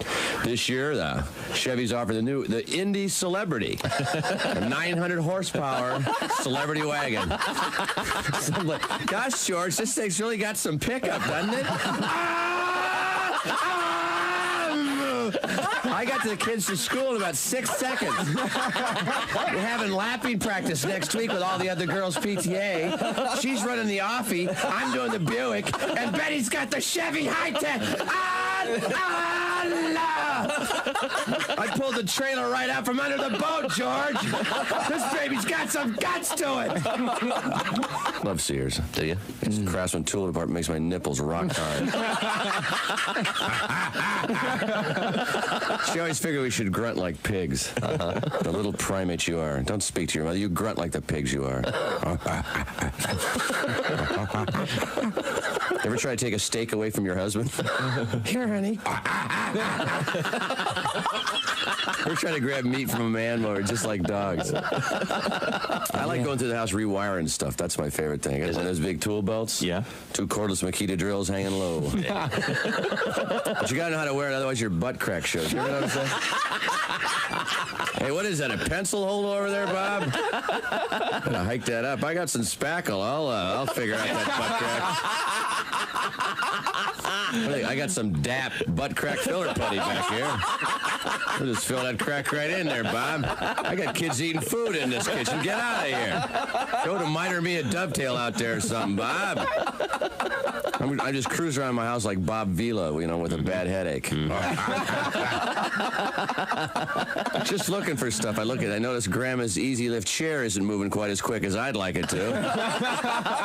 So I popped down the hardware store, pick up a compressor, some hose, some coax cable. I wire that sucker up. I forget Grandma lost some weight in the years I look at it. Got the 140 pounds a little too high, isn't it, Grandma? Shot that bitch halfway across the kitchen there. Doilies following her. Sorry, Grandma. I'll dial that baby down as soon as I rewire Grandpa's hearing aid. I got a preamp on that son of a bitch. Comedian Tim Allen. Oh, God. Now that's manly. Presiding over a symbolic condom roast in his Catholic church's parking lot in Waterbury, condom roast. Connecticut. Yes, I love those. The Reverend Joseph Looney Mesquite protested. condom roast. Very tasty. I'd like that blackened, please. It makes it look bigger. And they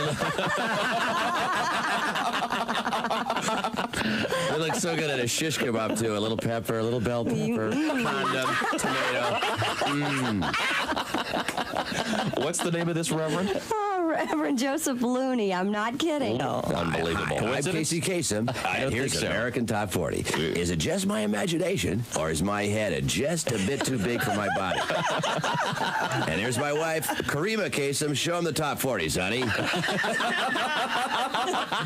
Hey, it's Josh Arnold with a food recommendation for you. Gardner's Wisconsin cheese, their famous oven-baked cheese. It arrives pre-baked. You just heat it and eat it, grill it, skillet, or air fry it. Check out their new oven-baked cheese flavor, jalapeno. Ooey, gooey, spicy cheese. It's sure to tickle your taste buds with real jalapeno flavor and heat. Perfect for game day parties or any time. Excuse me, are you serious with this? I mean, why are you doing this? Me, the real me is right here. I could easily be doing this. We don't need you, man. Look, there's only room for one of us. That's Gardner's Wisconsin cheese, jalapeno flavored oven baked cheese. It's now available in Gardner's oven baked bundle package, so try all the great flavors. Receive free cold pack shipping and free cheese curds when you spend $59 or more at Gardner'sWisconsinCheese.com. Click the link below and tell them your pal Josh, me, the real Josh, from the Bob and Tom Show sent you.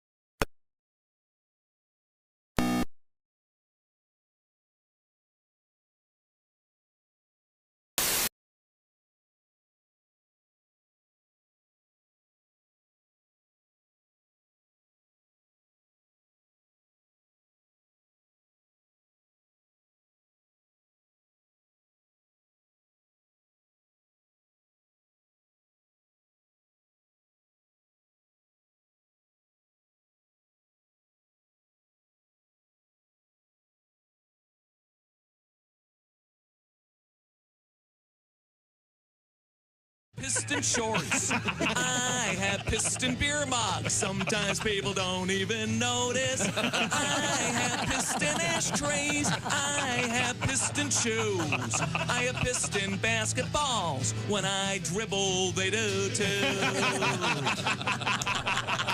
But I can't stand the endorsements that come after that because everybody's going to have their own shoe and selling shoes and telling these kids to buy shoes. Because honestly, I don't care what kind of shoe an athlete wears, and neither should you. My question is, what kind of shoe does a black surgeon or lawyer wear?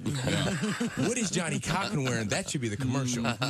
When you can get a brother off a double homicide the whole world knows he's guilty of, that's a bad shoe.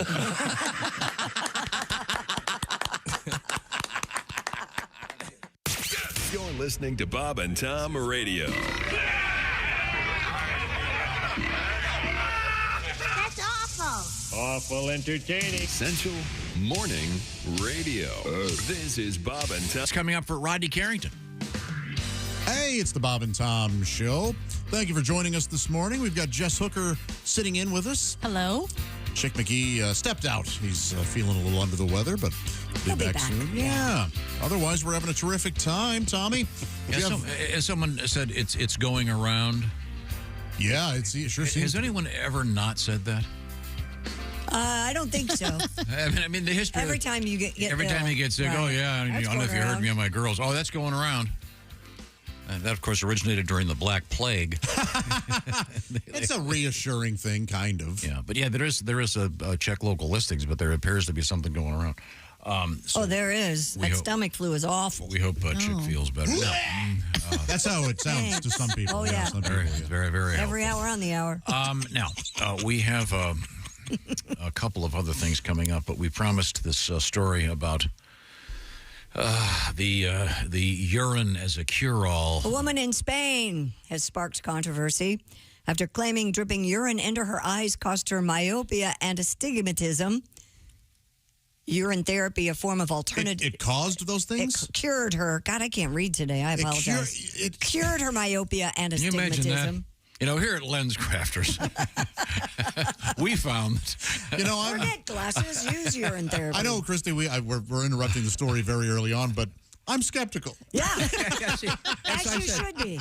But now the question then becomes, whose urine?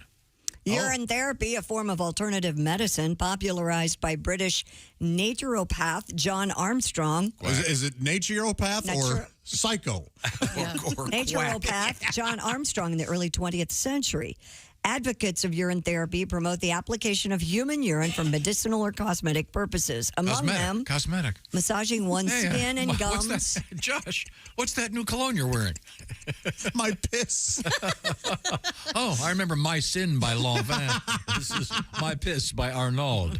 Tristy, you said massaging into the gums. One's skin and gums with your own urine, not someone else's. Oh, thank God. Oh, that'd be gross. And even drinking it.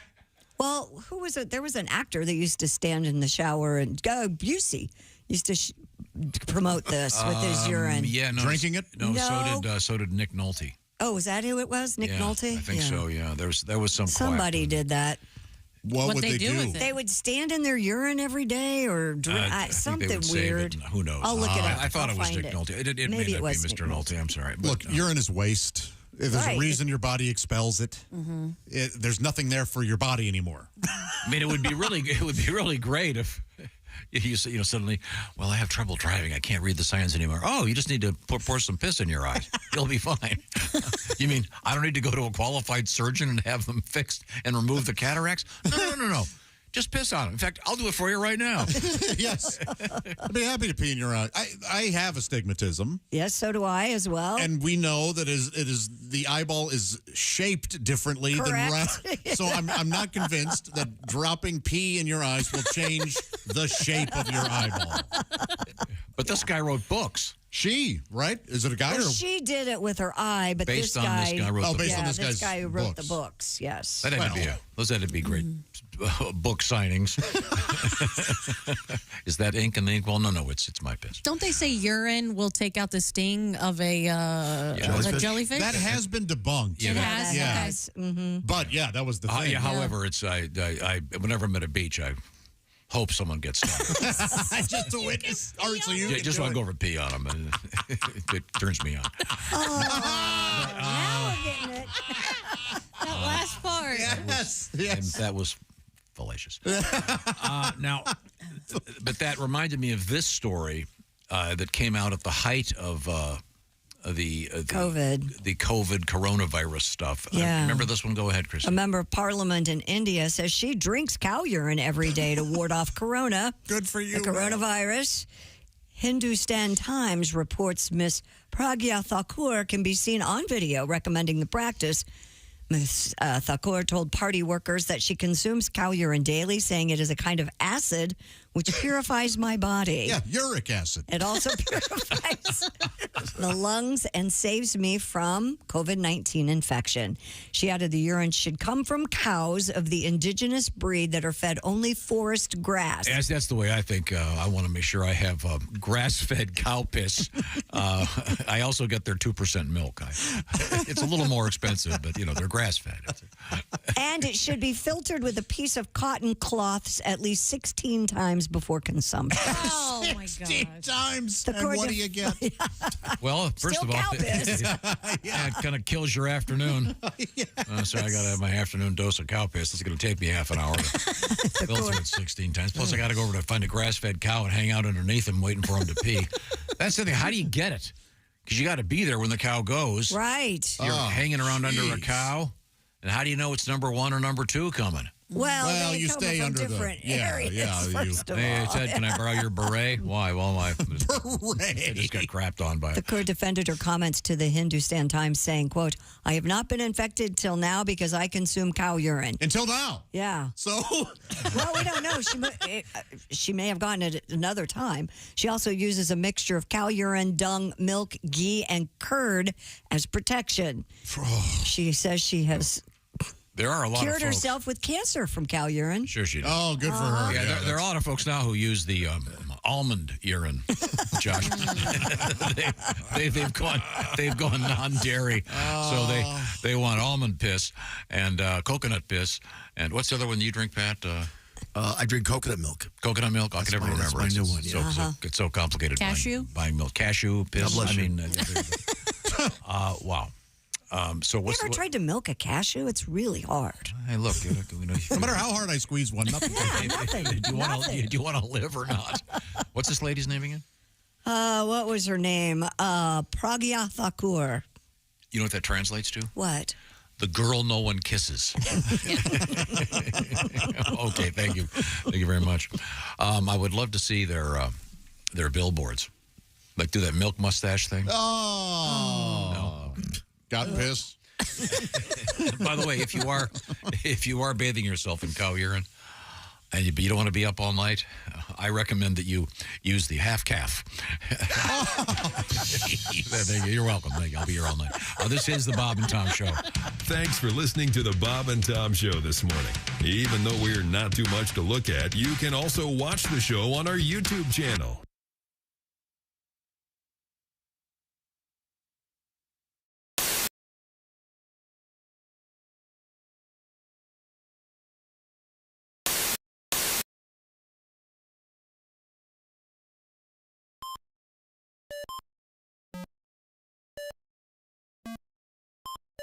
Hey, did you enjoy those videos played in that break? Check out the Bob and Tom YouTube playlist for more great stuff.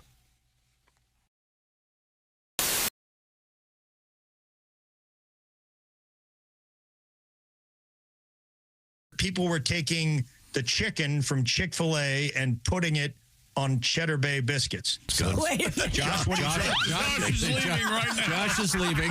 Okay, let's go.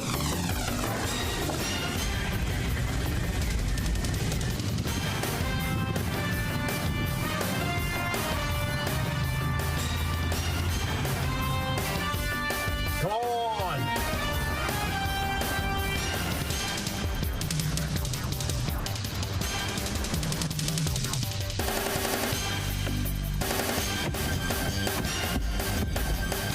All right. Is that the biscuits? Greatest day of my life. Tiki Barber here. Remember the days when I was a running back in the NFL? Well, if you're on your feet all day like I was, you get the struggle. The secret is orange insoles. Their insoles are like magic for your feet and body. They'll help you kick hip pain, sore feet, and lower back discomfort to the sidelines. Feel better, do more with orange insoles. This is the funniest thing I've ever seen. Yeah. I have something new. Oh, check it out. It's a hat. I know you like wearing hats, Bob. I love wearing hats. Bob likes. Check this bitch out. This is from the greatest racing venue in the world, the Indianapolis Motor Speedway. I didn't know that they made a hat this big. This hat was actually worn by A.J. Foyt. All right. I was going to ask who's going to fit in it. It's a little bit big. Let me have that hat. This That's big as a laundry basket, isn't it? It really is. It's huge. It says one size fits most. Give it to Bob. You know, I Very wish nice. I had that hat when I was playing guitar in the street corners. Yeah. This is Now fill it up. Yeah, fill her up. the logo of the great Indianapolis Motor Speedway. Of course, the That's home hilarious. of the Indy 500 coming up in the month of May. Oh, that's just great. But that is a nice Look at big that. hat. Thank you. Yeah, you That's gotta work the brim there. Yeah. Yeah. Do you mind trying it on? Oh, I don't mind at all. Let me get the brim set first. We need to get a picture of this on our website. Okay, Bob is setting the brim, which he's very good at. Yeah. Well, this is kind of a flexible brim here. Okay, there we go. Put it on. Okay. There you go. It's all right. Hey, what's happening, cool cats? All right. Hey, Coach, I'm ready to go in. Okay, we'll You should wear get a that shot of that for the website. Tip of the hat to you, Christy. Oh, thank you. You could actually wear that over a fireman's helmet. Yeah, you could. You should wear that all the time and say... And just say, what? What are you looking at? What hat?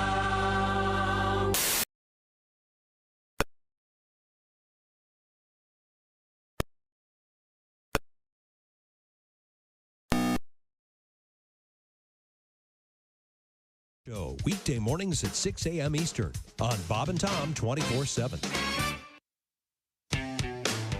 All day, all night, all Bob and Tom.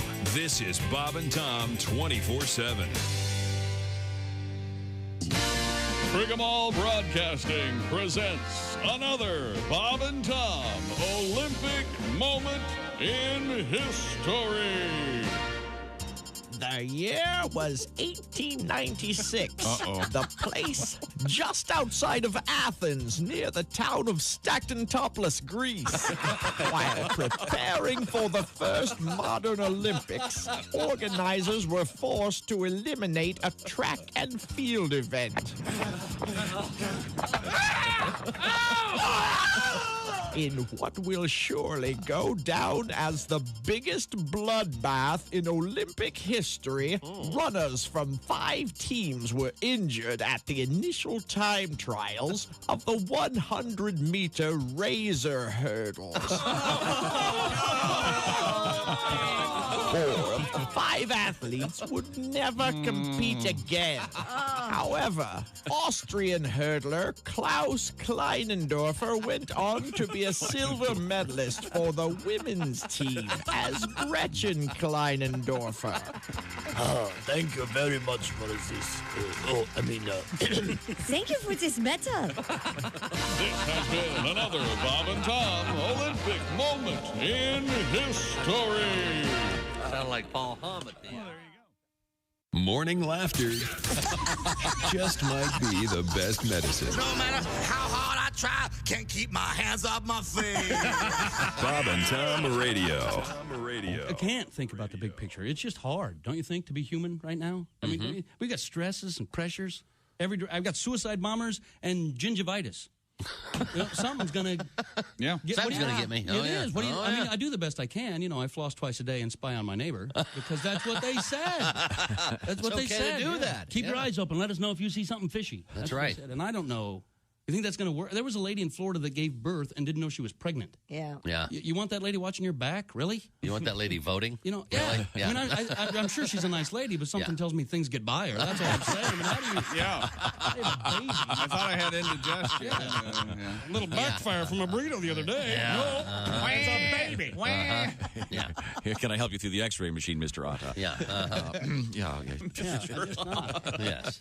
A thought from Paul Kil Martin. Down the elevator shaft they plunged, hurtling towards their death, their faces drawn by Edvard Munch. They smelled the devil's breath. Your tongue, she said at number 3. Let me see its size. He grinned and licked his forehead. She buckled at the thighs. The impact satisfied them both. Police were left some clues. A smiling woman all alone in a stranger's pair of shoes. Hey, this is Henry Phillips, and you're listening to Bob and Tom. Welcome back to the Bob and Tom Show. There's Christy Lee at the news desk. Hi. Pat Godwin in the performance room. Hey, Josh. There's Jess Hooker joining us. Hello. Ace Cosby over there. Hey. Did we get the joke yet? Not yet. Oh my gosh, it's coming up. Well, that question really is more philosophical. You would still be laughing. When Ace Cosby tells a joke, when Ace Cosby delivers a joke, do we get it? Yes. See, there's not getting usually. And there's understanding. I'm Josh Arnold. There's Tom. It's like hearing versus listening. Mm-hmm. Oh yeah, I'm hearing you, but I'm not listening. We are aware. Okay. Very good. Thank you very much. You're welcome. Okay. Now, I think it is time then. Who's that sexy man with a deep voice? Ace Cosby, here he is with his joke of the day. Hope you all had a great President's Day yesterday. Thank you. Yeah, You too. thank you. We gathered up a lot of facts, and my favorite president is Abraham Lincoln. Oh. Now, if he was alive today, you know what he'd be most famous for? What? His age. Oh, sure. Yes, he would be a long liver. Yeah. Sponsored by Sleep Number. Save 50% during the President's Day sale on a limited edition smart bed only at a Sleep Number store or sleepnumber.com. And there'd still be people bitching about him. Not my president. Don't play that music when you go on stage, Abe. Damn it. I saw a fact that apparently in the upcoming election, the two most likely to be in the upcoming election are like the oldest nominees by 4 years, beating themselves. Like they were already the oldest. nominees. 4 years ago. But if Abraham Lincoln were alive, oh yeah, he'd be. But he couldn't run again. Well, maybe as an independent. Oh wait, yeah. Did he do how many terms? Did he do two terms? Did he only do 2? I don't. Well, he was assassinated. You'll recall. Right. Does that count, or do you? I think he should be able to finish out whatever term. Come on. It's like a red shirt. I think there'd have to be a very unusual amendment. If we can revive a deceased president, Great ad campaign. Can he run again if he didn't complete the one term in which he was assassinated? Yeah. Right. Vote for Ghost Lincoln. I'm not going to worry about that right now. Okay, now we have a lot to get to, but we turn now to Christy Lee at the news. Have we missed anything? A school principal in Japan has been fired for stealing coffee. Yeah, this is by This the is a way, really sad story, actually. Who is this now? He's a principal in Japan. Okay, he stole coffee. But you're thinking, okay, maybe he raided the canteen at school. No, wait till you hear what happened. According to the Straits Times, the incident occurred in Tagasago, where a convenience store worker witnessed the man pressing the button for a large cup of coffee despite paying for only a regular-sized coffee. The Japanese daily Asahi Shimbun reports after he was caught. Shibun. Sorry, Mike. Either way, we already started the joke. Either way, Asahi Shibun is. I'm sorry, it probably means something very serious, but it sure sounds funny to me. After he was caught, the man admitted that he upsized his coffee without paying 3 times before at the same store and 4 times at another store. Oh, so he's a menace. He told board officials he acted on impulse and that he was truly sorry. The man was dismissed from his job. Good. His teaching license was revoked, and he was denied his retirement pay. That's right. A decision some critics say was disappropriately severe to the monetary losses that were incurred. This sounds like a disproportionate. Oh, the guy's a monster. No, it's like a psychological thing. I think. Think about it. I mean. Well, why can the one guy walk around with a kilt on and stick things up his bum and nothing happens? He didn't lose his retirement. Well, but we this don't know guy, what happened. I doubt he had a retirement to lose. We don't know what happened to that guy. He was just charged. Yeah, he was arrested for sure. No, you can't go around stealing coffee like this and teach our children. Oh my God! You're only teaching them to be I thieves. think this is a. You think he's got something else going on? I think there's a mental health disorder that I think qualifies. Once again, we need a qualified psychiatrist. Maybe he sounds like he's a good person. Frugal. No, it sounds like he's a good person that sort of needs to get away with something. Yeah. There's not to be trusted. Disproportionately severe. I agree. This is not a good thing. He should. I don't want this guy to go take one of those plastic forks at a 7-Eleven and commit harikari because he's harikari. You don't put on glasses and announce a baseball game. That's exactly where my head went. I was like, wait. Is it really harikari? Yes. I had no idea. The people say harikari, but they're wrong. The point is, well, Josh, so you're suggesting, Josh, this guy should take a plastic knife from a 7-Eleven, walk out to the front, get down on his knees, and disembowel himself. That's right. He shamed his family and his ancestors. That's what one does. So in America, we've got teachers that have OnlyFans accounts, and people are upset that they're getting fired. Nobody's stealing in that case. Have you seen Mrs. Frampton showing her beeve? Teaching the student how to be entrepreneurial and make money with what the Lord gave her? And she may not be showing it. She may just be wearing a bathing suit. Yeah, for all exactly. Oh, I doubt it's showing it. She was, Pat. Do you know that? Did you for look? a fact. But, well, one of the ones I saw. She wasn't playing cornhole, but there was a cornhole in the photograph. This guy's got some kind of a problem. They're overreacting. I don't know about that. I think you take away his retirement. You make sure he lives in squalor for the rest of his life. having too much I'll coffee. put this in terms you can understand. So let's say you go to Starbucks. Oh, Yeah. And you order a so-called grande. Sure. And they give you a so-called venti, the bigger size. Yeah. Do you walk back in and go, oh, I'm sorry, you gave me this is too much. Here's 75 cents or whatever. I would maybe say something, but you realize that's not at all what happened here. The guy that stole. was their fault, and they would have given it to you. Right. It's not his. That's totally different. It's It was a self-serve situation. Well, that is a good question. What I think I would go. You know what? This isn't the size I ordered. You know what I would. You know what I would do. I think I would just tip the barista instead of Starbucks doesn't need the money. I would go. You know, hey, you know what? Here. Oh, so then now you're encouraging this guy to start giving people extra coffee. That's exactly right. So here, Next time through, remember his face. Yeah. Remember me, huh? I'm the one who threw you 60 cents. Yeah. There's Richie Rich. I tip with change because they like the baristas like to hear their money being earned. They? Yeah, Ring yeah. a bell. You throw And it it's in like, the cup. I put it on I flip it, and king, clang, chang, and they always smile as they're Because picking it it's up off the floor. It's the only change in there. And then they take those dirty fingernails and hand you your croissant. Tom, how many times you drop a quarter, let's say? I know it's been a while since we've all handled sort of change. What's that sound it makes again? You drop a quarter. I don't remember. It may have been inadvertently offensive. You drop a quarter and you go to pick it up off the ground and it kind of clack, clack, clack, and you can't quite. How long before you just walk away and leave it? You know what I'm saying? Yeah. You can't pick it up. Yeah. Where you just go, screw it. Too many people are watching me try to get this thing. A quarter? Yeah. Well, Ace, I know you probably have an electromagnet in your pocket. You just dangle down. These are all good questions. Christy, how about you? I don't know. I've never thought about it. I know. Well, I'll drop a quarter on the floor here. You bend over and get it. It's hard for me to pick up change. I admit it's hard for me to pick up change because of my nails. They're thicker than. So I kind of tend to leave it. You are a total badass. You know what I think? I think the next person will find it may need it more than I do. Well, that's nice. That's a BS justification. If I've ever heard one of them. Anyway, this guy got what he Hooker. deserved. Yeah. I can't see from here. Hold up your fingers for me, will you, please? She has long nails. I have long nails too. Yeah. Are those real? Yep. They are. Did you have like a special toothbrush to No, I have a nail brush. the undersides of them after going to the toilet? I have a nail brush. You understand what he's asking you? I don't know what you think goes on when people go to the bathroom. He thinks you just Freddy Krueger your ass. I know. Shoving their nails in their butt. Look how happy he is, though. Whenever I see that world record, the lady who has like the 6-foot fingernails. Well, that is a good question. Yeah. Again, you need I don't know. talk about the need of a psychiatrist. You Jesus. have a buddy, yeah. Oh, that's insane.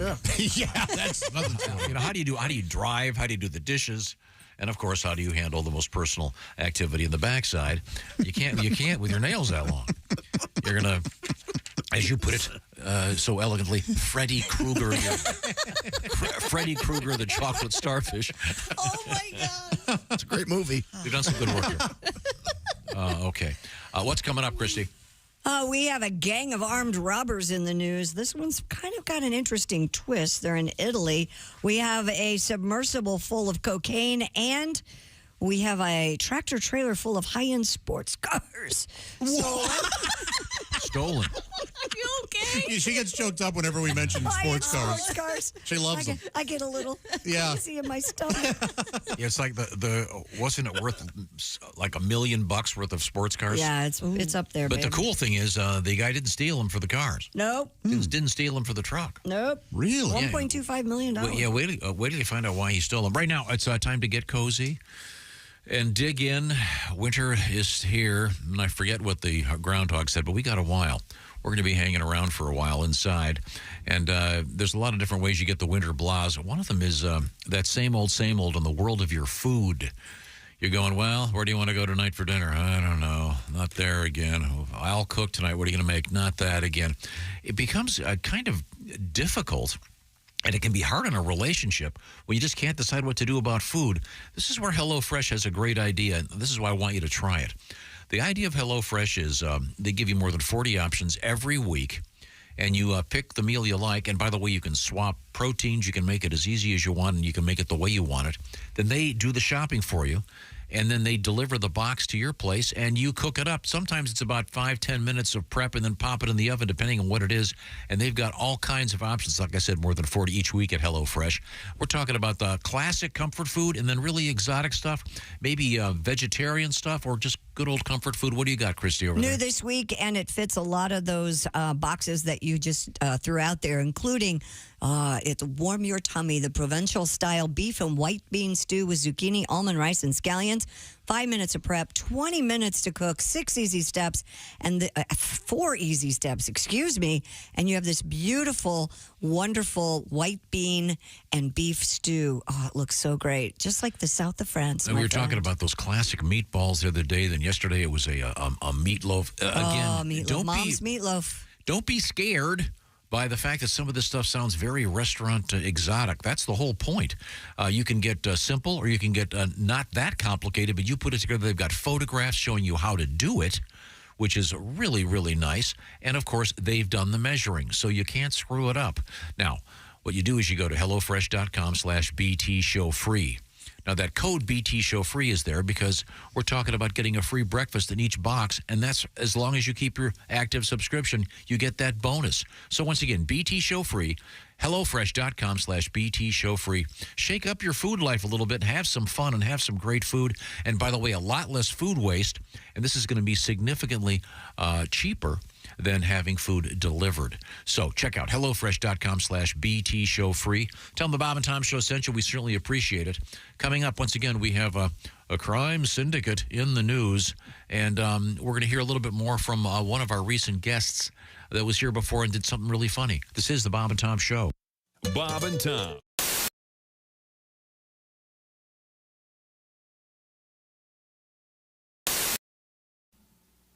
Screen Door Productions presents A Day at Fergler's Hardware, Part 2.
I'll tell you, she's fallen under the sway of the evil purple one.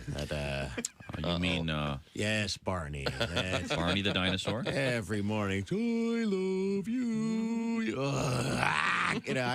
I haven't digested a breakfast in a year for listening to Barney on the those amazing robot Stepford like children they have surrounding him and the realistic portrayals of kids. Now, hey Barney, let's clean our room and then pray. Where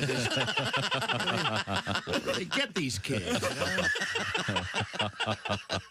Off the Mouseketeers directly to Barney, and it's amazing. The kids love Barney. Mm-hmm. They love him. Oh, yeah. That's going to be the next Waco type disaster. Barney and his followers in a Quonset hut outside Dallas. Sharing means caring, Billy. So strike the match. Next thing you know, polyurethane Barney suit goes up like tinder.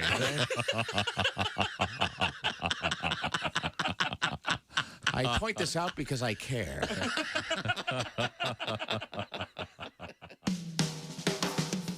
Hello.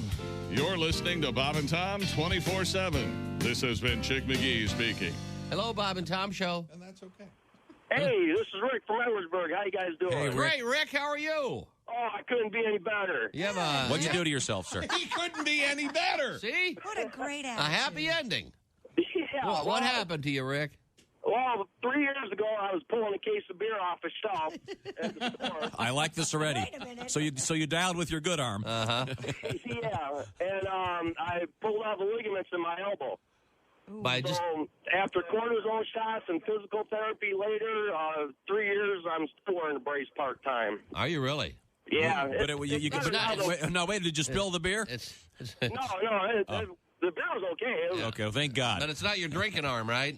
Yeah, it is, but I switched to light beer now, so I'm all right. Hear what he said? He switched to light beer. Sir, you need to call. You need to start writing for Bob Zaney. That is a fine joke, sir. Thanks, Rick. Are you a single guy? I used to be married, but I'm divorced now. Yeah, my marriage wasn't working out. I was driving down the road one day, and my wife ripped the rear view mirror out of the windshield and beat me in the head with it. What? You'd have thought nobody had ever made love to her sister. But I'm fine. She was just as bad. She used to brag, I can count the number of men I've been to bed with on one hand, and then she'd do it, too. 5, 10, 15, 20, 25. Hey, this is Frank Kelly. Hey, it's the Bob and Tom Show. Having a good time? Glad you're here with us. I am. Yes. Tom, we have a lot going on. We just learned about a principal who was just a filthy thief in Japan. No, the guy was going to self-serve coffee places, and he was somehow paying for a regular and getting a large. You're telling me that's not theft? Well, it is theft. Yeah, but I don't think it's worth it. This guy gets fired and loses his pension, and it sounds to me like he has a psychological issue, and he's a principal. Yes, principal. But you would think they would have some coffee in the teacher's lounge. well, he's on his way to work. Sometimes you need coffee in the car on the way there. He was dismissed from his job, his teaching license revoked, denied retirement pay. That seems a little rough. Good. The best part of the story is that there's a newspaper in Japan called the Asahi Shinbun. Oh, that was the name of the newspaper? Yes. Yeah. It sounds like a dance. Shinbun. Does it sound like a dance? Yeah. Do the Asahi Shinbun? It does sound fun. Yeah, be cool. Shake your ass. Everybody Shinbun. Everybody Shinbun tonight. I'm sorry. What else have you got on the news, Christy? Italian authorities have arrested a gang of robbers. Hey, we got you. Mostly in their 70s. According to The Guardian, the gang is responsible for stealing nearly $215,000 That's right. from a post office in May of last year. La Repubblica reports that one of the group's planned robberies was thwarted because an elderly gang member crapped himself? Yep. No. Yeah.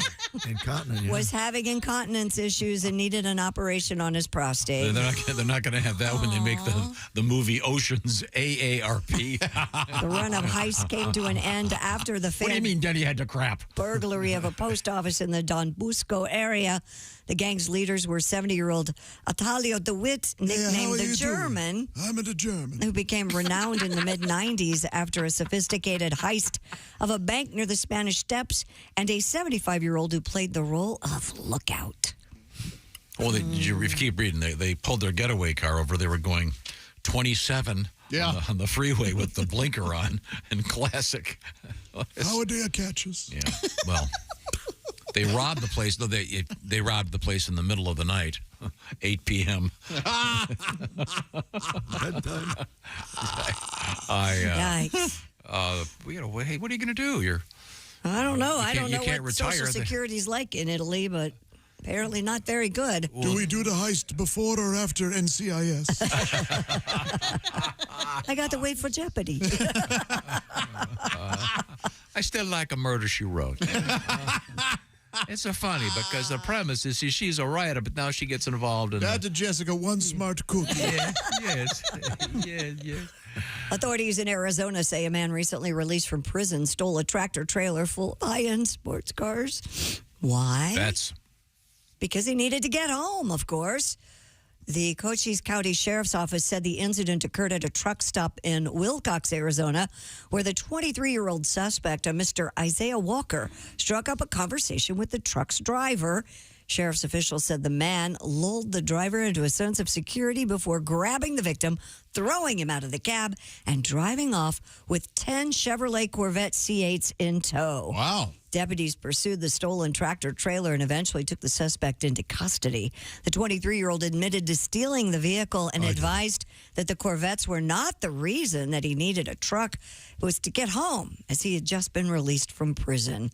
He now faces multiple charges, including 11 counts of theft by means of transportation. By the way, those 10 sports cars were valued at more than $1.25 million. You like those? Yeah, they're nice.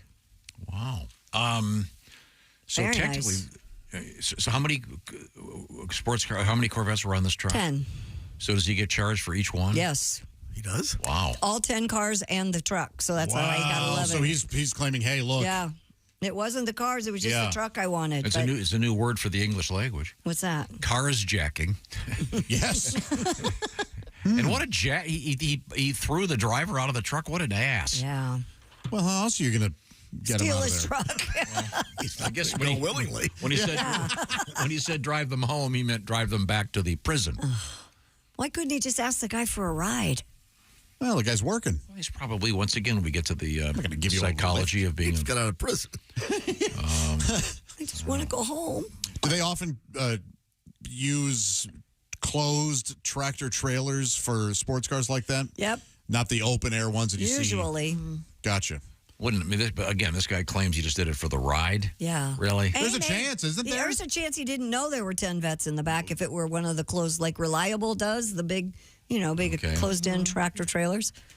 Stole the wrong one. He assaulted the driver, so Yes. right there. And that wasn't even listed on the charges. Here's a tactical question. How often do you get to go back to the same prison? And if you do you get the same cell? Or hey, I'm sorry, and a new guy in, you have to get your new cellmate. Oh. Yeah. Yeah. Bring Crusher up. This is fortunately a topic I know nothing about. Oh, I'm just curious. I mean, because if he just got out of jail, I wonder if they'd had time to give his cellmate a new roomie. I don't know. There's a lot of people that leave the prison system and then go Want to come back in. commit crimes so they can go back. Yeah, they don't feel comfortable on the outside. Yeah. Can't you just ask? I don't think so. Is this like going to confession and making stuff up so Yeah. you've got something to talk about? Yeah. Oh, that's a sad person. Yeah. How in the world would you have to make something up? Right? Nobody's Who perfect. is that? Yeah, who is that person? Have you not met Chick McGee? Yep. That was kind of, that was kind of inside snark. And it was mean. He's not even here to defend himself. Okay. Colombian authorities, while looking for 2 fishermen lost at sea, ended up uncovering 4.5 tons of cocaine in a semi. And the search is over. Hey, don't worry about Luigi and Pablo. We got a ton of blow we got to get rid of. 4.5 tons of it in a semi-submersible vessel. The Colombian Navy said they had been conducting a search and rescue operation for the 2 men who were last seen in a canoe-type boat. I can row a boat, canoe. Pat, your thoughts? Towards Tumaco. Even Ace does. Thumb down from Jason behind the glass over there. You mind your own business back there, punk. It was during the operation that they intercepted the semi-submersible sailing on the border of Ecuador. During a search of the vessel, officials found 4 people and 205 packages that tested positive for cocaine. The drugs had an estimated value at over $137 million. Oh, by the way, they still haven't found the 2 fishermen. I know I'm ignorant. I know this. Okay. But I picture beaches in Ecuador, just cocaine. No sand. White, it's just all, yeah. White cocaine. Yeah. Help yourself. Yes. So this thing was essentially a submarine. Yes. Wow, that's amazing. But I can see why it would be worth the investment. Yeah. If they're Stay going under to the get radar. millions and millions and millions of dollars. Good. Keep it off the streets. And this will also be the opening scene in the movie Cocaine Shark. One of these bales falls in the water and then Jaws swallows her down. The next thing you do, you've got a psycho, pissed off great white. Well, there are animals down there that will clean up all of this. Oh, yeah? Cocaine that's spilled in the ocean, yeah. What are they called? Blowfish. Wow. I like that. That's the second blowfish reference we've had in a couple of weeks. What do you got over there, Pat? So we'd like to know where you got the cocaine. Yes, we'd like to know where you got the cocaine. That is coke in the boat. Coke in the boat. We've looked the boat over. Coke in the boat. Yeah. Coke in the boat. Coast Guard's watching you, and will you learn? Or your boat drags a little in the stern, and your crew looks so nervous out at sea. Try to make these waters drug-free. There's powder in your fuel tank, so please explain why you're traveling with the cargo full of cocaine. Yeah, we'd like to know where you're taking the cocaine. Yeah, we'd like to know where you're taking the cocaine. Everybody sing now. There's coke in the boat, coke in the boat, maybe coke in the boat. Hand the boat over, coke in the boat, coke in the boat, maybe. Ooh, yeah. We got you. 4.5 tons of it. Yeah. I'm surprised that boat wasn't flying. Yeah. Wow. Speaking of flying and drugs, 11 suspects have been arrested in an investigation into illegal drugs allegedly delivered by drones into a federal prison in southern West Virginia. The arrests were made from mid-December through early February, and charges include introduction of attempts to introduce contraband into a correctional facility, possession with intent to deliver a controlled substance, unlawfully operating a drone, terrorist attacks, and felony conspiracy. Man. So you got the drone, you just Full of drugs, fly it over to the prison and drop it down into the yard. Yep, Makes that's what sense. they were doing. Coke in the air. Coke in the air. How much coke was there on that in that submersible? 4.5 tons. They call that an Andy Dixworth. And in Cape Town, they've launched an investigation after a foul stench swept over the South African city. City officials inspected sewage facilities for leaks Monday. An environmental health team was activated before they found the source of the smell.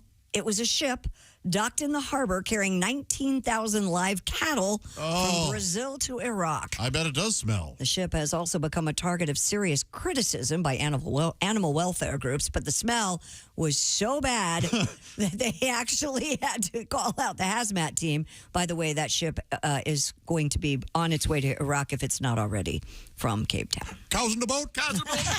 Cows in the boat. Cows in the boat. Baby. Cows in the boat. Oh, that's just awful. Yeah. They docked there to feed the cattle, and then they were going to move on to Iraq. So Yeah. Did they offload the cattle, or do they just? I don't know if they offloaded the cattle or not. It doesn't go into that detail here on the Associated Press, but 19,000. 19,000 cows on one boat. And they're all. They call that an Andy Reid's worth. Oh, he's a big man, isn't he? And at the Andy Dick call back. And I'm doing real good work. You're doing great work, honey. Thanks for explaining that to me. Wow. Interesting. Where were the cows going with the boat? The cows were going to Iraq. Iraq in a boat. Iraq in a boat. Iraq in a boat. Set you up. How about this one? A woman has suffered injuries to her face and neck after a cougar leapt out and latched onto her while she was cycling with a group on a trail in Washington State. Yikes. KOMO reported the incident happened Saturday on a trail northeast of Falls City, a community about 25 miles east of Seattle. Friends of the woman were able to pin down the animal under a bike until police arrived. Jesus. Yeah. The animal did not survive.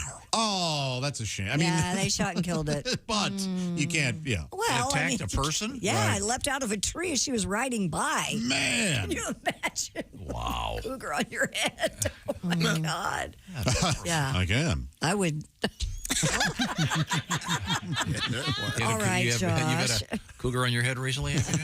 Gnawing on my neck. Don't mind if I do.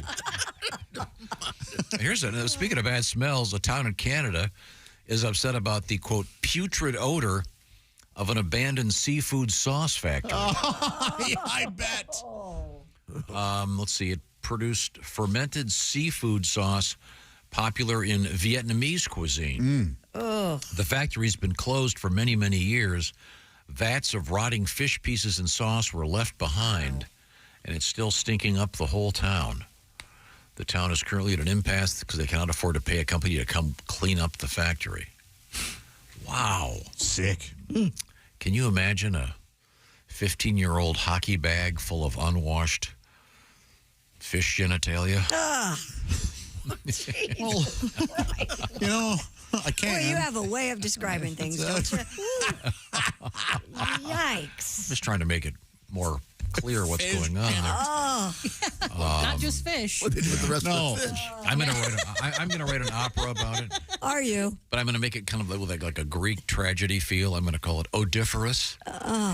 It's sort of a myth. It's the myth of odiferous. Okay. Now, Christy, I think we missed one important story. What's that? I got a letter. Well, how the hell would Christy have it? Because I previewed it and I forgot to do it. The essence of it is we were talking about the great actor Bela Lugosi. Oh, no, not again. And the question was, is it pronounced Bela or Bella? I've got it from an official member of his family. It's Bella. They listen to the show. That's great. Really? Yeah, it's a long letter, but yeah, thank you very much. Okay, Bella. So just from now on, we'll know next year when it's his birthday. Well, he's dead, but I mean, we could have said Bela. On the celebration of his birth? Is it Bela or Bella? It's Bella. Bella. It's Bela Fleck, Bela Lugosi. Just Bela, of course, a genius banjo player. Thank you. I just wanted to make that clear to everybody. Now, I also promised we'd squeeze this in. This was our guest from just a few minutes ago, and here's when she was on the previous time. In our presence as we speak, it's Lori Kil Martin. Lori's a beautiful young woman. She happens to be 7.5 months pregnant. I appreciate you saying I'm young, but I'm 40. My friends are like, what are you using for birth control? And I'm like, my age. I thought it was done. Yeah. And you know what's weird is in my 20s and 30s, I was very strict about birth control, like anal, literally.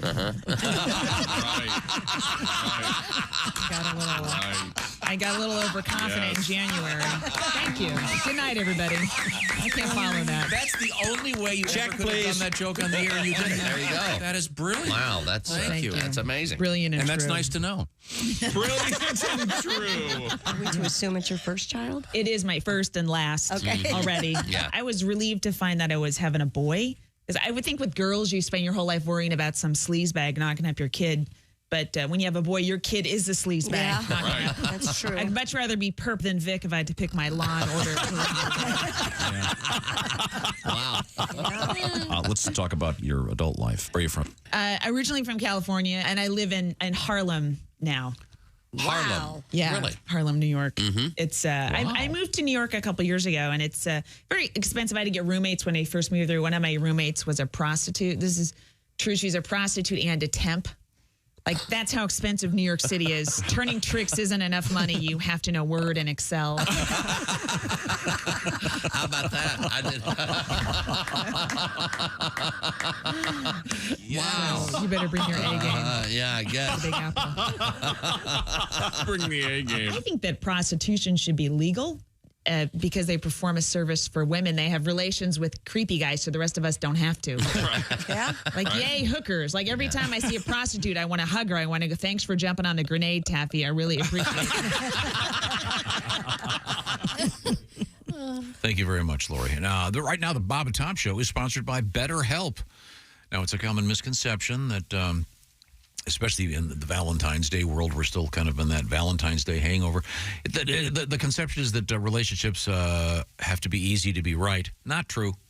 The best ones happen when both people do the work that's needed to make a relationship work. And you got to get your head where it's feeling good, and that's where BetterHelp comes in. BetterHelp is all about making access to therapy significantly easier.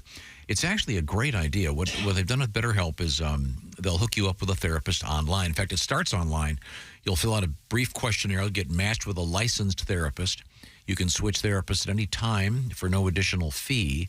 And the idea here, of course, is convenience and flexibility and being able to access therapy in a way that suits your schedule, because it is, in fact, done online. And it can be done by texting back and forth. It can be done with a conversation as if you were on the phone, or it can be done like a FaceTime call where you're looking at the therapist and vice versa. So find out about BetterHelp by visiting betterhelp.com/BT show. The /BT show part will knock 10% off your first month. Once again, it's betterhelp.com/BT show. Become your own soulmate, whether you're looking for one or not, with therapy. So once again, it's betterhelp.com/BT show. And this portion of the Bob and Tom Show is sponsored by BetterHelp. Coming up, Better History. This is the Bob and Tom Show. Become a Bob and Tom VIP and get your Bob and Tom fix 24/7. Get all the info in the VIP area at bobandtom.com. This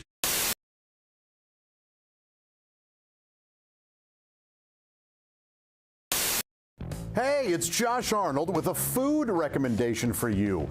Gardner's Wisconsin cheese, their famous oven-baked cheese. It arrives pre-baked. You just heat it and eat it, grill it, skillet, or air fry it. Check out their new oven-baked cheese flavor, jalapeno. Ooey, gooey, spicy cheese. It's sure to tickle your taste buds with real jalapeno flavor and heat. Perfect for game day, parties, or any time. Excuse me, are you serious with it? I mean, why are you doing this? Me, the real me is right here. I could easily be doing this. We don't need you, man. Look, there's only room for one of us. That's Gardner's Wisconsin cheese, jalapeno flavored oven baked cheese. It's now available in Gardner's oven baked bundle package. So try all the great flavors. Receive free cold pack shipping and free cheese curds when you spend $59 or more at Gardner'sWisconsinCheese.com. Click the link below and tell them your pal Josh, me, the real Josh, from the Bob and Tom Show sent you.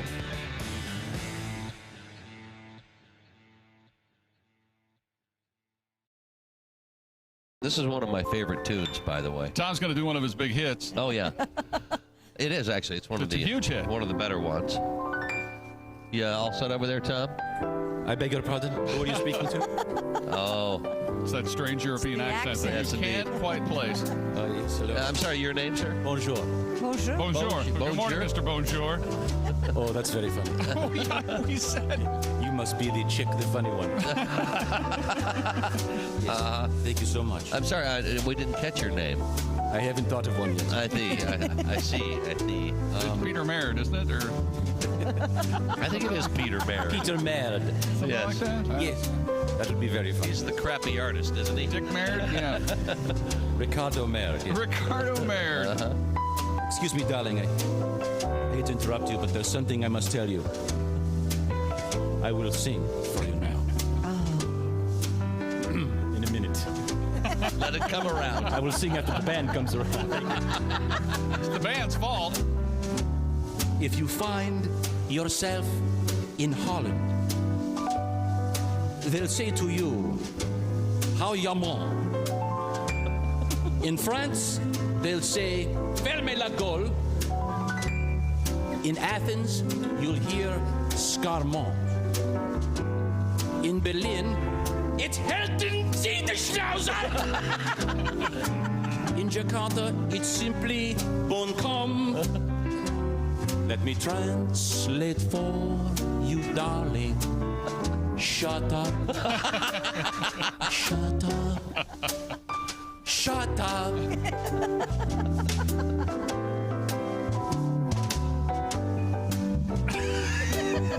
Coming around again. Has there ever been a topic on which you don't expound? Has there ever been a moment when your mouth wasn't making a sound? Have you ever had the feeling that you might have said enough? I am begging you, my darling, shut up, shut up, shut up. Day or night, it does not matter. You still want to shoot the breeze. When I hear your constant chatter, I'm thinking, someone shoot me, please. Maestro.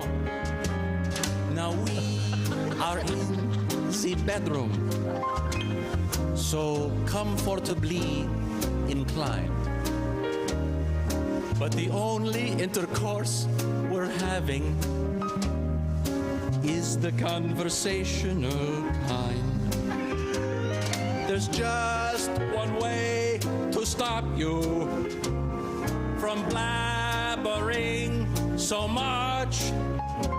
Say hello to Mr. Johnson and shut up. Shut up. Shut up. Shut up. Shut up. Bravo. Fermez la douche. Yes. Bonjour. Laird Chevalier. Laird Chevalier. Maurice Chevalieris. Thank you. Maurice Chevalier.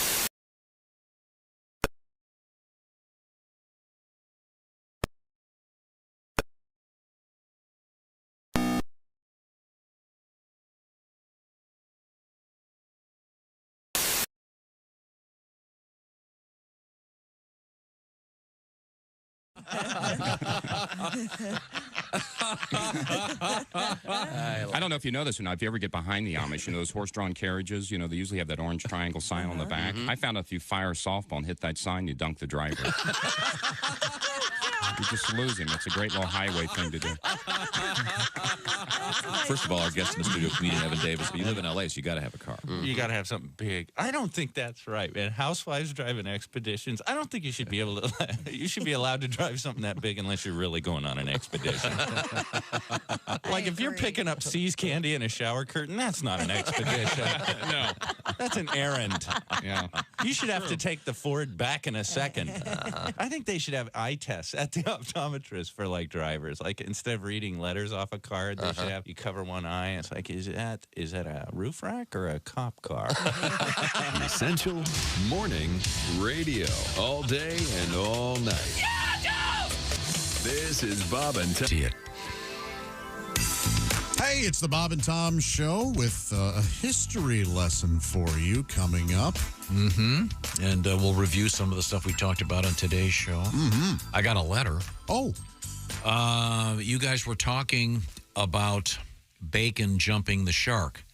That's true. And I made the point that at one point there was bacon vodka. They were putting bacon in everything. And I'm a fan. I mean, like a bacon, lettuce, and tomato sandwich, the BLT, as much as the next guy.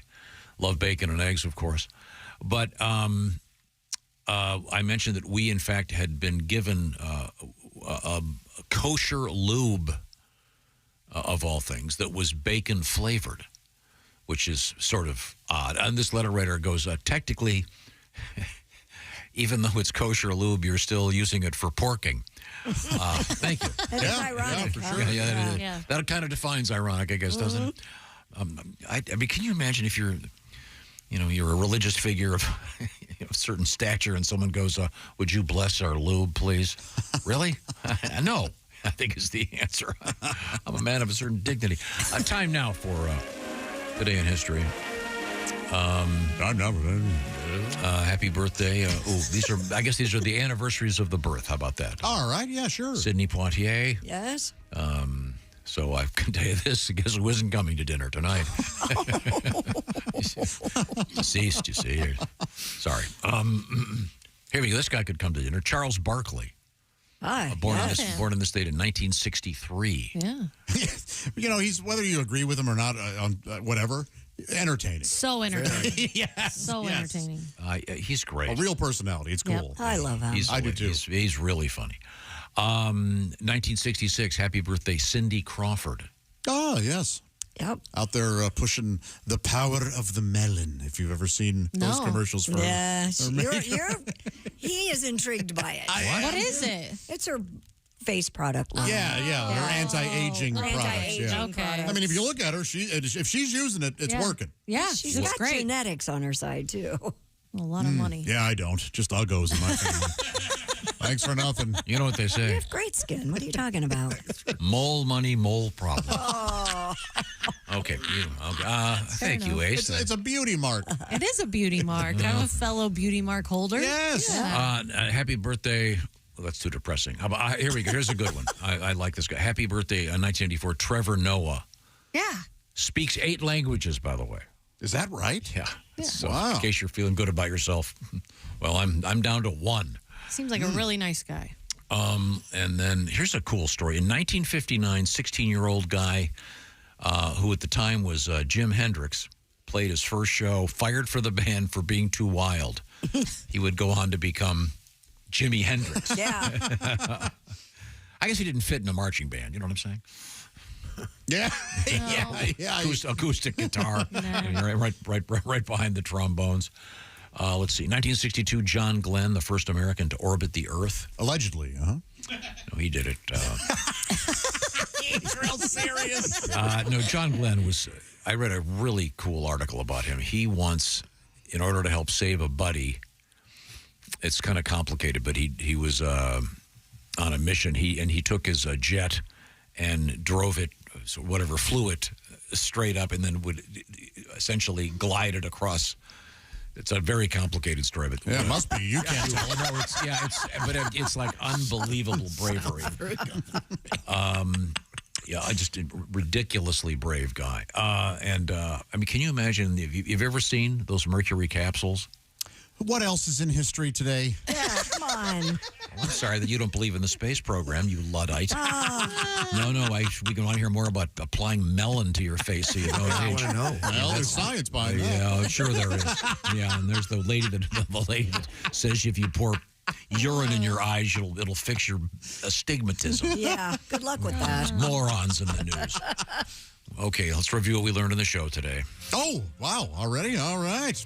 Things we learned on the Bob and Tom Show today, February 20th, in the year 2024. Where was the guy that was sticking the stuff up his rear end? What part of the world was that? Was it antiques? It was in Texas. Thank you, Pat. Because they got a sign. Someone sent me the sign. It says, if you stick it in your butt, you buy it. Yeah. So it's a good sign. Yeah. Don't you wish you could play Vibes? Tom wanted... oh, yeah. He asked us this morning, and we For all... an hour. Yeah. For an hour. You're right. Ace, I'm telling you, right now, I know you're on a dry spell. If you could play vibes. Oh. Yeah, you're at some, one place you hang out, and you start chatting up some woman, and you say, by the way, want to hear me play vibes? We'll go back to her place. Your place, rather. No, she'll go to her own place and use her own vibe. Yeah, exactly. Christy taught us that NASCAR drivers take their hands off the steering wheel during a crash. Yeah. Well, Because most race car drivers, but yeah. Oh, okay, yeah, because they could break their thumbs holding onto that thumbs spinning. or their wrists. I had no idea. Isn't that crazy? It's been so hard. Makes sense though. Yeah. Release your hands, not your bowels. A listener emailed. Yes. That's a good. I'd be released. That's more involuntary, I think. A listener emailed Chick to ask if he would say hello to the listener's Amish boss. Chick refused. He said, "No, we're not doing that." Guy had a cool name. Oh, wow. He did. It was like Freeman. Yeah, Freeman Miller. Yes, yeah. Yeah. Man, very good. Some folks still have landlines. There's a journalist out there wanting us to believe that Gen Zers everywhere want them. We have our doubts. Okay, and our show today brought to you by R. Kelly's Eye Care. Oh. This is the Bob and Tom Show. For a complete copy of the Bob and Tom Show contest rules, go to bobandtom.com.